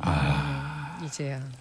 그래요. 아니 진짜 이렇게 박혀 있는 거 보고 엄마도 또 자녀도 아빠도 상처를 많이 받았을 것 네. 같아요. 그래서 그 개정의 대안 중에 그 아까 말씀하신 모의 남편, 계모는 부의 부인 등으로 변경할 계획이라고 예. 하는데 그것도 이게 어색한데요? 맞는 건가요? 원래는 이게 맞는 거예요. 네. 이게 네. 맞는 거죠. 그럼 예. 바꾸더라도 모의 배우자가 돼야 되는 거 아닌가요? 그러니까 배우자로 바꾸는 게 더 네, 맞죠. 네. 오히려. 그래서 이걸 굳이 표시를 해야 하나 생각해 보니까 또 뭐 자료를 찾다 보니까 가족 관계가 상속 문제에도 영향을 주기 때문에 이걸 표기를 해줘야 된다라고는 하더라고요. 그러니까 주민등록은 그리고 어쨌든 국가 입장에서는 네. 어느 집에 누가 사는지를 관리하기 위해서 만드는 네. 책이기 때문에 이걸 또 다 뿔뿔이 가족관계처럼 사람 하나하나 중심으로 놓기가 어려운 부분이 있거든요. 네. 예. 그래서 뭐 예전에 어떤 영화였던 것 같은데 내가 국가에 의해서 내가 등록이 되고 예. 또 이렇게 해서 관리가 되고 통제가 되는 이 속박 자체를 나는 받겠다 해가지고 아예 스스로 주민등록을 말소한 분도 있었어요. 이거 사실 네. 이 얘기는 좀 너무 큰 얘기라서 네. 여기서 짧게만 말씀드리자면 예. 세상에 주민등록을 하는 나라는 거의 없습니다. 우리가 유일합니다. 거의. 그래요. 사람이 태어날 때부터 번호를 매기는 나라는요. 너무 자연스럽게 받아서 그렇지 네. 대한민국이 세계에서 거의 유일하고 대한민국에서 첫 번째로 주민등록번호 받은 분이 누군지 아세요? 박정희 전 대통령입니다. 박정희 전 왜 대통령. 그때 당시에 유경수 여사 시해 사건이 있으면서 네. 국민을 다 번호를 매겨서 관리를 해야 간첩이 들어올 틈이 없을 것이라는 발상에서 나온 거예요. 네. 어마어마한 군사문화 유산입니다. 네. 너무 당연하게 생각하면 안 됩니다. 이거. 그래요. 저 미국 같은 데도 그 주민 이런 게 아니라 뭐 시큐리티 넘버라고 해가지고 그냥 숫자만 좀 부여받고 그걸로 아. 자기 다 필요한 그 영역에서 아이디를- 필요한 부분만큼만. 그러니까 굉장히 억압적인 구조죠. 억압적인 네. 제도죠. 예, 우리나라만 있는 거 이거 아시는 분들이 많지 않았을 거예요. 예, 자 그래요. 우리 문자 보내주신 분들 만나보겠습니다. 양언니. 풍우님, 양언님, 물 만난 물고기 같네요라고 하셨습니다. 예, 그래요. 양언니가 누구예요? 양언니, 두 분, 두 분의 우리 아니요, 양언니. 잘못하셨어. 두 분의 언니가 마치 아니라 김엄마와 같은 별칭입니다. 그렇게 되는 거였군요. 예, 양지열 언니, 예, 물 만난 물고기 같네요라고 그래도 하셨어요. 되는군요. 자, 그리고 놀라운데. 고란 기자님이랑 이정자 평론가님. 좀 정정 좀 해주세요, 진짜. 이게 적어준 거예요, 이게. 예. 전 순간 이정자 평론가 누군가 하고 지금 찾고 있었어요. 저 이승원입니다, 예, 여러분. 자, 여러분 이승원 평론가입니다. 이름 바꿨어요. 이정자에서 이승원으로. 아니 이숙현에서 이정자로 아니. 어떻게 된 거예요? 방송 끝날 것 같은데 이거. 예. 두 번 죽이네요. 두 번 죽여 정말. 이승원에서 뭘로 바꿨죠? 아니. 전 네. 남자입니다. 그리고 예, 오해하시면 안 됩니다. 저 이숙현에서 이승원으로 바꾼 우리 예. 이승원 평론가 그리고 고란 기자님, 예. 양지열 변호사님 수고하셨습니다. 네, 고맙습니다. 네, 고맙습니다. 네, 감사합니다. 뉴스였고요. 자, 장기하의 별일 없이 산다 듣고 4부에서 오겠습니다. 김용민의 정치쇼 4부로 넘어왔습니다. 자, 품격 있는 보수 두 분 모셨습니다. 보수의 품격. 자, 정두원 전 의원님 어서 오십시오. 네, 안녕하세요. 자, 정태근 전 의원님 어서 오십시오. 예, 안녕하세요. 정태근입니다. 반갑습니다. 처음 뵙겠습니다. 네, 반갑습니다. 반갑습니다. 정두원 전 의원님은 지난번에 저하고 팟캐스트 한번 하셨고, 예, 그렇죠. 예, 그렇습니다. 요즘에 우리 정두원 전 의원님은 거의 그 언론의 그 아주 뭐랄까요 간지러운 것을 계속 긁어주는 게 아니라 계속 간지러우면서 뉴스에 힘을로 아주 그냥 단골 출연을 하고 계세요. 제가 말을 그냥 솔직하게 너무 하느라고 너무 좀 지나치게 이제 일파만파가 됐는데 네. 사실 이렇게 된 것은 예, 이제 지금 MB 사건으로 구속된 사람들이 많잖아요. 예. 근데 MB가 이제 이 일을 전부 부인하면 결국 구속된 사람들한테 이 네. 일을 다 떠넘기는 거거든요. 그래서 제가 볼 때 진짜 그건 아니다 네. 싶어가지고 그렇지 않습니까? 이건 아니지 않습니까?라는 뜻에서 이제 얘기를 하다가 그렇게 나왔는데 네. 그게 이제 일파만파가 이렇게 될 줄은 몰랐어요. 예. 근데 에이, 그 모르셨을까? 근데 지금 설마. 아니 진짜예요. 근데 저는 사실 있는 그대로 얘기하다 보니까 뭐 항상 일이 커지는데. 예. 근데 이제 어쨌든 지금 MB 사건은 누가 보더라도 지금 여러 가지 일이 차고도 넘치거든요. 그러니까 이제 진짜 사법 처리가 될 가능성이 높아 보이는데 네. 쟤까지 거기다 얹혀가지고 뭐 일을 또 하나 만든다는 것은 인간적으로 또 할 도리가 아닌 것 같아서 예. 제가 이제 더 이상 못 나가고 있는데 예. 어쨌든 사람들한테 궁금증을 야기시키고 네. 또 속 시원 얘기 못하는 것은 예. 정말 제가 좀 잘못하고 있는 것 같아요. 사과드립니다. 우리 저 정두원 전 의원님은 지금 아호가 생겼어요. 경천 동지. 예. 근데 뭐 경천 동지 할 일이 어제 밤에 생겼던데요. 뭐. 그러니까 김민홍 여사 건은 사실은 예. 뭐 저런 내용은 잘 모릅니다만 예. 서로 뭐 그것이 이제 정치 자금이면 뭐 진작에 공소시효가 지난 사건이고 네, 예. 뇌물로 해도 지금 공소시효 10년이 완료된 사건이어가지고 그러네요. 그래서 지금 경천 동지 어제 나온 뭐 안지 사건에 비하면 거의 경천 동지라고 할 수가 없는 사건이죠. 자, 그런데 어제 그 한종편에서 정두원 전 의원님 작지만 야한 실수를 김윤옥 여사가 했다 이런 식으로 말씀하셨어요. 예, 방송에서 이제 제가 얘기를 그렇게 했는데 예. 그 얘기는 뭐냐면 우리가 보통 뭐 액수가 커야지만 뭐 사건이 큰 건 아니거든요. 그러니까 최순실 사건만 해도 정유라 그 부정입학 사건으로 사실 일이 커지잖아요. 예. 이제 그런 식의 이제 표현을 저렇게 한 겁니다. 그러니까 예. 좀 선정적이다는 얘기를 했더니 네. 선정적이면 그건 무슨 남녀 관계냐 이제 이렇게 물어보길래 야한 실수라고 하셨으니까. 그러니까 그런 거 이제 아닙니까? 자극적이라는 뜻이죠. 사람들한테 이제 자극을 준다는 그런 얘기인데. 뭐 야하다는 의미가 예. 우리가 알고 있는 그 야하다는 의미가 아니 속된 말로 우리가 자극적일 때 야단 말을 쓰잖아요. 꼭 그때 주로 쓰진 않죠. 네, 예. 저는 그렇게 씁니다. 알겠습니다.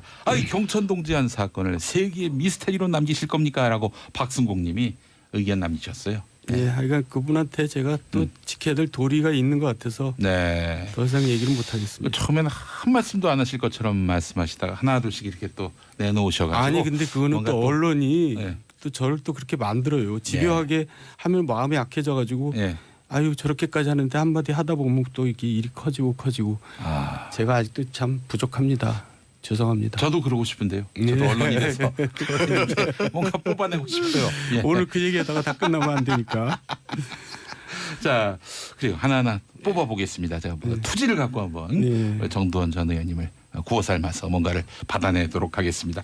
자, 지금 이명박 전 대통령 관련 의혹이 상당합니다. 수도 없이 쏟아져 나오고 있는데 어떻습니까? 정태근 전 의원님 보시기에 그래도 MB 정부 때 참여도 하셨고 뭐 이렇게 저렇게 또 그 당시 여당 국회의원이셨고 저는 MB 정부를 참여한 적은 없어요. MB 정부를 만드는데 그리고 제가 이제 뭐 인터넷 본부장하고 수행 단장을 했습니다만 이명박 대통령 당선되고 네. 내가 3일 있다가 그냥 지역구 선거 한다고 저는 수행단장 수행도 더 이상 안 하고 만드신 게 참여하신 거죠. 그리고 말씀을 그렇게 갔는데요. 하십니다. 지금은 상황 자체가요. 아까 이제 뭐 이미 들어간 사람한테 떠민다고 그러는데 떠밀 수가 없는 상황이 돼버렸잖아요. 네. 그리고 안에 들어간 사람들이 이제 계속 얘기를 하게 되는 거고. 그러니까 예를 들면 어저께 같은 경우에 이제 그 천신일, 최시중, 박영준, 송정호 네 사람 뭐 앞에 방송에서 쭉 얘기를 했는데 핵심 오브 핵심인 분들이었죠. 그렇죠. 실제로 집권하고 난 다음에 더 핵심적 역할을 하셨죠. 근데 원래 이제 사실은 그분들이 감옥살이를 MB 정권 때 했을 때는 다른 건으로 했었거든요. 그러니까 이제 천 회장 같은 경우는 그 대우조선의 하청업체한테 이제 그 돈을 받아가지고 이제 구속이 됐었고 그리고 이제 최시중 씨는 저기 이제 양재동에 파이시티라고 그래가지고 개발하는 거 해서 박영준이랑 같이 살았었고. 근데 세간에 많이 그 당시부터 검찰도 그렇고 알려진 얘기 중에 하나가 이 최시중 씨는 대보그룹과 굉장히 가깝다는 사이. 그리고 이제 천신일 씨는 삼성하고 가깝다는 사이. 뭐 이건 세간에 다 알려진 얘기인데. 그래서 그런 거와 관련해서 진술이 나왔다고 봐야 되는데 요즘 이제 추측컨대는 아마 검찰이 이렇게 수사를 할 것 같아요. 제가 보기에는 본인들이 잘못한 부분들이 있기 때문에 일단 소환을 해서 MB에 대해서 솔직히 얘기하라. 그러면 좀 감량을 해주겠다. 플리 바게닝이라고 하는 그렇죠. 거죠. 그러니까 대표적인 게 지금 이팔성 씨가 무려 2억 4천만 원을 줬다는데 아직 멀쩡히 있잖아요. 그리고 김주성 MB한테 그렇게 22억 넘는 돈을 줬다는 거죠. MB한테 줬는지 안 줬는지는 정확히 모르겠는데요. 그러니까 이제 뭐 3억 부분들은 확실한 것 같더라고요. 근데 나머지 돈은 어디로 가는지 모르겠습니다만 그리고 김주성 씨 같은 경우도 지금 국정기조실장 하던 사람 특활 그분도 그분이야말로 사실은 국고에서 빼내가지고 갖다 준 게였는데 이분도 멀쩡히 있어요. 그러니까는 이제 검찰 입장에서 보면 이명박 대통령에 대한 수사를 마무리하기 위해서 일단 탈탈 다 털자. 그래서 당신이 안 털면 당신은 당신 죄를 짓고 또 살아야 된다. 이런 식으로 수사를 하는 과정에서 지금 다 나오고 있는 게 아닌가 이렇게 보여요. 제가 아까 저 농담을 했는데 우리 정두원 전 의원님이나 또 정태근 전 의원님은 사실 MB 창출까지는 큰 역할을 하셨다가 그 뒤에는 좀 이렇게 별로 대접을 못 받으셨어요. 대접을 못 받은 게 아니라 우리 스스로가 이제 비판을 하다가 계속 비판적인 자세를 견지했죠. 그렇게 또 정권의 성공을 위해서 쓴소리 하시다가 이렇게 배제가 되신. 그렇죠. 저희가 쓴소리를 하는 게 마땅한 거죠. 저희가 이제 아까 말씀하신 대로 정권을 만든 죄가 있는 거거든요. 그러면 그 정부가 그나마 좀 덜 잘못하게 가도록 쓴소리를 해야 되는 게 저희들의 도리였죠. 그 당시 그 쓴소리를 좀 받아들이고 또 이렇게 또 정권 내부에 새로운 활력으로 만들어냈다면은 참 좋았을 텐데 하는 생각이 드는데. 쓴소리를 받아들이는 게 아니라 사찰을 했는데요. 사찰을 했습니까? 그래요. 지금 또 얘기 나오기로는 김윤옥 씨, 그 이명박 전 대통령 부인 김윤옥 씨가 사실은 이 비리의 또 굉장히 중요한 축이다. 이런 이야기가 나오고 있는데 대표적으로 2008년 총선 앞두고 그 사촌 언니 김옥희 씨가 공천원금을 받았는데 이게 실은 저 김윤옥 여사가 받은 거 아니냐라는 설이 구구하게 돌고 있습니다. 정두원 전 의원님 어떻게 보세요? 내용은 모르니까 제가 얘기는 못 드리고요. 어쨌든 그 당시 대선 때 이제 자금이 필요하잖아요. 그러면 자금이라는 게 이제 항상 불법인 건 아닙니다. 그러니까 후원금도 있고 특별 당비도 있고. 그런데 그 주로 역할을 아까 나온 사람들 천신일, 최시중 이런 분들이 이제 그 역할들을 많이 했어요. 그러다가 이제 그게 사실은 그 이상득 전 부의장 재판에도 나오지만은 이제 그 이상득 부의장한테 모아지거든요. 그런 구조인데 김윤옥 여사까지 연루됐다는 거는 저희들도 금시초문입니다. 그래요. 금시초문이시다. 아니 그 뭐 공천 때 예를 들면 영부인으로서 뭐 이런 사람 괜찮다고 말을 거둘 수는 있겠죠. 근데 네. 그 사건이 김옥희 씨가 이제 그 김종원 씨한테 그 당시 이제 서울시의 그 버스 이사장 하시던 예. 그분한테 이제 30억을 받았다는 거 아니에요? 세 차례에 예. 걸쳐서. 예. 근데 이제 제가 기억하기로는 이제 25억을 돌려주고 공천을 못 받아가지고 그리고 이제 5억을 했는데 예. 그거는 김옥희 씨가 그 일부 갖고 있고 썼다라는 게 나왔잖아요. 예. 그래서 그게 김윤홍 여사한테 갔다라고 보기에는 조금 어려운 거 아닌가요? 근데 차제 이제 말씀드리면 예. 우리나라 전국구 비례대표는 정말 문제가 많아요. 네. 왜냐하면 어떻게 정해지는지 예. 또 순서는 누가 정하는지 예. 그 귀신도 몰라요. 그 과거에는 전국구라고 불리던. 그래서 그게 그러니까 과거에 그 독재 정권 시절에 있었던 유신회 네. 대통령이 그때 유정회. 정했죠. 예. 유정회 예. 대통령이 정했죠. 그거하고 무슨 차이가 있냐 이거예요. 그래서 저는 정의당 빼놓고는 비례대표는 정말 엉터리 제도예요. 정의당을 평가하셨군요. 정의당은 제대로 저걸 투표를 해서 투표해가지고. 결정하잖아요. 예. 그렇지 않고 나머지 당들은 비례대표를 뭐 누가 정하는지도 모르고 귀신만 알죠. 그렇게 되면 비례대표 의원들을 다 모독하게 되는 거니까 좀 문제가 있고 아니 정치를 떠나셨어요. 상당수는 뭐 이해 납득할 만하는데 일부 경우에는 예. 도저히 납득할 수 없는 게 나와서 예. 그래서 이제 돈전자를 써가지고 쩐국구라고 얘기하는 예. 거죠. 다 비례대표 의원들이 다 문제 있다고 얘기할 수는 없어요. 예를 들면 우리 정도현 의원님 활동하셨던 17대 같은 경우에 그 당시 한나라당 비례대표는 공천 잘했잖아요. 아주. 아니 이제 정하는 건 누가 못한다 그런 누가 아무도 모른다는 뜻이지 예. 정하고 난 다음에 일을 어떻게 하느냐는 또 다른 얘기고. 저 궁금한 게 그 예. 18대 그 2008년 총선 당시에 한나라당 비례대표 항상 1번은 여성이고 2번이 남성인데 임두성 씨인가요? 예. 그분이 이제 2번이었는데 그분은 대단한 사람이죠. 예. 그분이 이제 그 유경재단을 둘러싸고 형제간의 싸움이 벌어졌거든요. 예.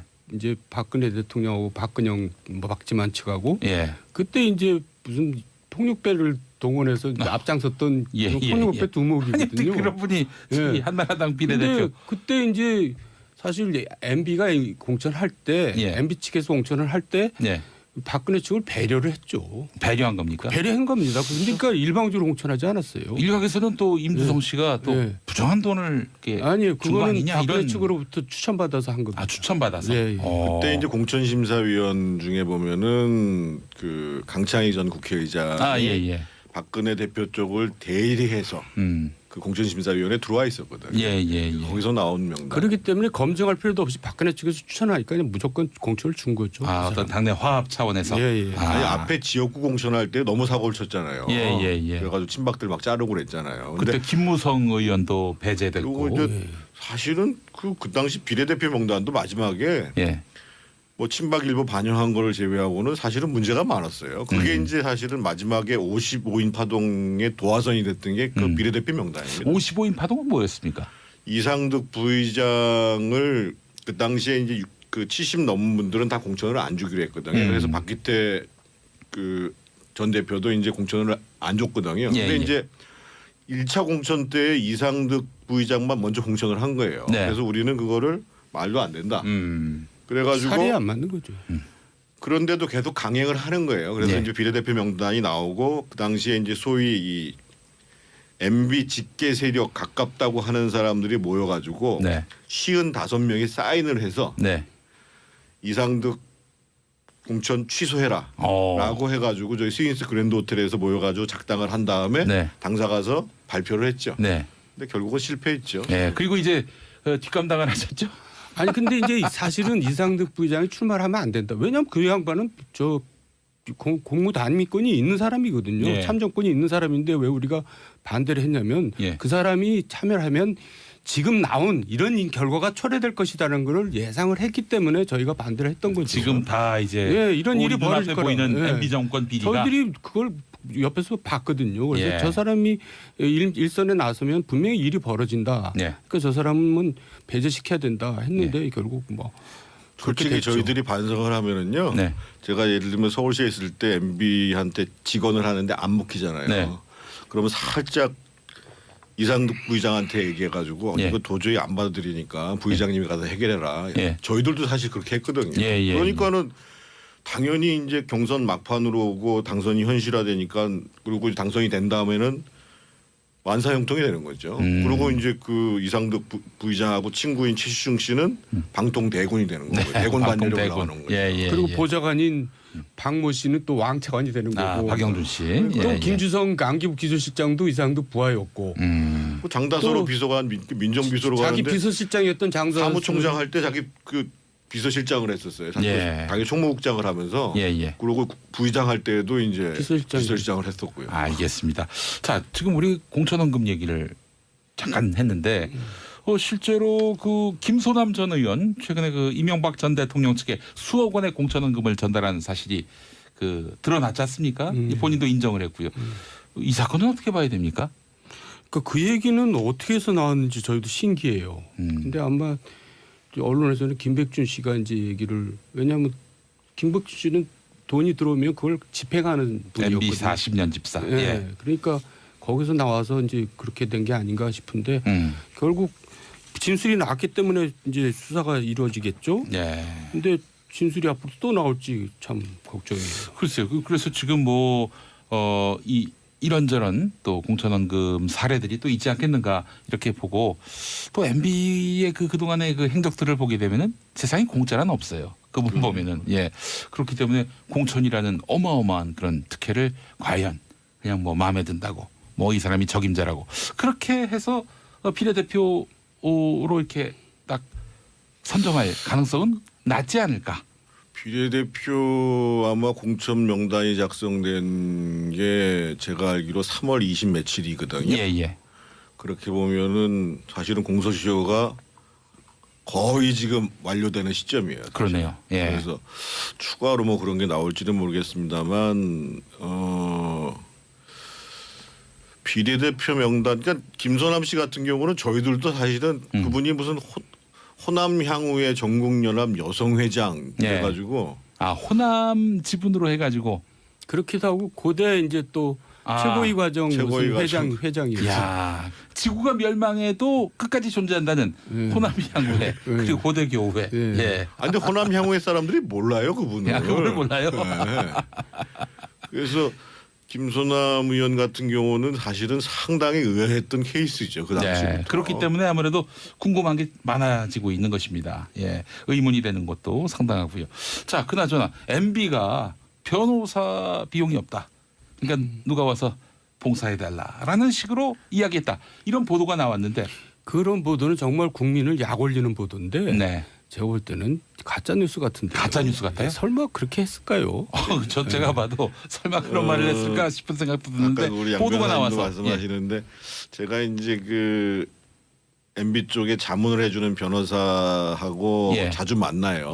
만나는데 그거는 전혀 사실은 아니고 얼마 전까지만 해도 그 한 40대에서 이제 실질적으로 이제 대책을 세우는 회의를 얼마 전까지는 매주 했다가 요즘에는 상당히 자주 한답니다. 그리고 이제 그 삼성동 사무실 쪽에서도 이제는 이제 그 거의 마지막까지 왔다고 상당히 긴장을 하고 있고 이제 소환일만 남았다 이렇게 보고 있군요.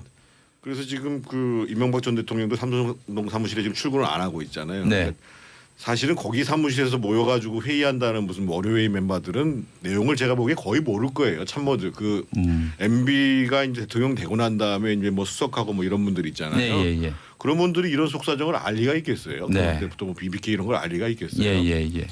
그래서 거기 그 멤버가 아니라 다른 멤버들로 해가지고 그 대책 회의를 지금 하고 있대요. 정동기 등 그 민정수석 출신의 그런 분들 말고 강원 변호사는 그 원래 이상득 그 부의장 재판도 옛날에서 발언해서 했었잖아요. 그래서 그 강원 변호사 계열에 있는 사람들은 오랫동안 이제 그거를 해왔던 경우고 그 밑에 또 이제 한 40대 뭐 초중반 변호사들이 그 대책들을 세우고 있대요. 그렇게 주니어급들이 있군요. 40대가 또 주니어라고 할 수도 없죠.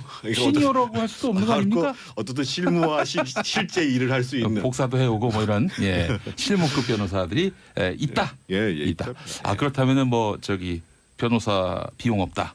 뭐 누가 봉사를 해줬으면 좋겠다. 이 말은 에이, 가짜 뉴스다. 일단은 그게 안 되는 게요. 예. 변호를 하려면 그래도 MB 쪽 사정을 소상히 알아야 되는데 그럼 자원봉사한 사람한테 네. 그 전략을 어떻게 세울까 하면 잘못하다 다 흘려나가면 어떡해요. 그래서 그거는 좀 전혀 적절하지 않은 어디서 얘기예요. 그럼 그런 뉴스가 나왔을까요? 예, 알겠습니다. 자, 그 정도원 의원님, 그 사제를 털고 각서를 써줬다. 지난번 경천동지알 사건에 또 또 일말에 또 돌아오는데요. 예, 또 돌아왔습니다. 이제 거의 마무리할 시간이 돼가지고 자, 이거 궁금해하는 국민들이 많기 때문에 여쭤봐야 됩니다. 네. 그래서 결국 이 사태를 수습하기 위해서 정도원 의원님이 사제를 털고 각서를 써줘서 무마했다. 자, 그렇다면은 MB한테 돌려받을 수 있다고 생각하고 사제를 털었습니까? 아니면은 이거는 그냥 내가 책임지고 내가 총대를 매겠다라고 해서 사제를 터신 겁니까? MB한테는 사실 얘기도 안 했어요. 제가 알아서. MB의 문제인데. 예, 근데 제가 알아서 해결하고 그런 예. 일이 뭐 여러 건이 많이 있어요. 근데 그걸 일일이 해결하고 보고하고 뭐 설명하고 제가 알아서 했는데 그걸 또 어떻게 달라 그러겠어요. 아마 보고했어도 MB가 너 알아서 처리해 이렇게 얘기했을 겁니다. 그 돈을 보존해주지 않을 것이다. 알겠습니다. 그 사건이 뭔지 조금만 힌트 더 주시면 안 돼요? 이 사실 국민들이 이런 감정도 있어요. 이제는 좀 밝힐 때가 되지 않았는가. 그러니까 이제 주변에서 저를 걱정하는 사람들이 예. 이제 정말 그걸 얘기하면 인연을 끊겠다. 예. 심지어는 제 입을 찢겠다라는 친구들도 있는데. 진짜요? 오.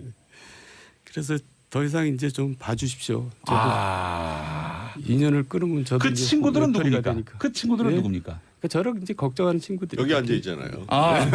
정태근 친구. 저 사람이 내 입을 찢겠다 그랬어요. 그래요? 왜 그러냐면은요. 예. 지금 이제 소환이 임박했잖아요. 예. 임박해가지고 예. 아마 패럴림픽 끝나기 전에 소환될 수도 있다. 왜냐하면 아까 제가 말씀드린 것처럼 공소시효가 이미 완료돼가는 그런 사건도 있잖아요. 네. 그러면 지금 그래서 이 사건은 공소시효가 얼마나 남아 있습니까? 저는 정확히 모르겠습니다. 완료됐다고 봐야죠. 2007년 사건이니까 완료됐다고 봐야죠. 예, 그 뇌물죄입니까? 뭐 정치자금으로는 뭐 진작에 완료됐을 거고 7년이니까 예. 뇌물이어도 10년이니까 완료됐겠죠. 정치자금 아니면 뇌물이다. 그렇겠죠. 예. 이거 오늘 성격을 규정할 수 있었습니다. 네. 그거는 지난번에 어느 방송에서 그 어떤 그 종편 방송에서 그 자문을 하는 변호사가 출연을 그렇게 하더라고요. 네. 그래서 자기가 봤을 때는 정도원 의원이 이미 얘기한 걸로 보면 무슨 백 속에 돈이 있었을 거고 그것을 이제 돌려준 사건이기 때문에 네. 이미 시효가 다 완료됐다. 네. 이렇게 얘기를 하더라고요. 백 속에 김윤옥 여사에게. 아니 무슨 얘기인지 그건 딴 얘기고. 근데 하여간 이제 저기 대북 특사 얘기로 넘어가죠. 대북 특사 얘기. 얼마 안 남았어. 그 봉도사는 말이죠. 정봉주 전 의원은 김윤옥 여사가 당선 축하금을 미리 받았을 가능성이 있다. 이렇게 예측을 했던데요. 그건 아닌 것 같은데. 예. 왜냐하면 선거 때는 이렇게 후원금들이 많이 들어오거든요. 그러니까 그 사안은 김윤옥 여사하고 무관하진 않은 것 같은데요. 지금 또 말씀하셨던 내용들을 보면은. 아이고 이제 그만하죠. 빨리 다음 시간에 파헤치겠습니다. 그러면 대북 특사에게 한마디씩 좀 부탁드리겠습니다. 그러니까 지금 이제 남북 정상회담 때문에 이제 전 세계 이목이 주목되는데 이제 보통 이제 이거를 긍정적으로 해석하는데 저는 좀 부정적입니다. 만약에 특사가 비핵화에 대한 어떤 언질도 못 받고 오면은 미국은 이제 더 강하게 나가죠. 왜냐하면 이제 북한의 약점을 잡았거든요. 북한이 급하니까 이제 남북 정상회담으로 나온 거 아니에요. 그러니까 이제 이란의 경우는 제재가 들어가서 20개월 만에 이제 대화로 나옵니다. 그리고 4년 만에 타결이 되거든요. 그러니까 미국은 북한을 더 옥죄어 가지고 완전히 이제 굴복할 때까지 이제 기다리겠다 이런 자세인데 우리가 좀 서두르고 있는 거거든요. 그러니까 이제 아무런 확실한 걸 언질을 못 받고 돌아오면은 미국은 더 강하게 나가죠. 저는 미묘한 게 하나 있다고 보는데 지금 북한이 사실은 핵보유국 지위를 폐기할 생각은 전혀 없거든요. 그러니까 문재인 대통령에겐 2단계법 중에 첫 번째 동결까지는 어떻게 얘기가 될지 몰라도 근데 지금 그래서 미국이 바로 비핵화로 가는 협상을 하자고 그러는데 미국이 지금 이제 안 나오고 있잖아요. 근데 하나의 카드가 뭐냐면 지금 북한이 억류하고 있는 미국인이 3명 있어요. 김을 비롯해 가지고 아마 그 카드를 쓰면서 우리 그 양반들 석방할 생각이 있다라는 걸 가지고 미국을 끌어들일 생각을 하지 않겠는가 그런 추측은 좀 한번 해봐요. 예. 근데 어쨌든 알겠습니다. 이번에 그 특사단이 와가지고 우리 이제 정치 세력뿐만 아니라 국민들한테 비교적 좀 소상하게 예. 얘기할 수 있는 최대한 얘기를 해서 우리 이제 대한민국 내부에 있어서 대북 문제, 핵 문제에 대한 합의 수준을 올리도록 하는 과정들이 꼭 필요합니다. 정말 예, 예. 상세하게 얘기를 해야 됩니다. 예, 알겠습니다. 정두원, 정태근 두 전 의원님 네. 오늘 수고하셨습니다. 네, 수고하셨습니다. 네, 김용민의 정치쇼 내일 10시 5분에 다시 오겠습니다.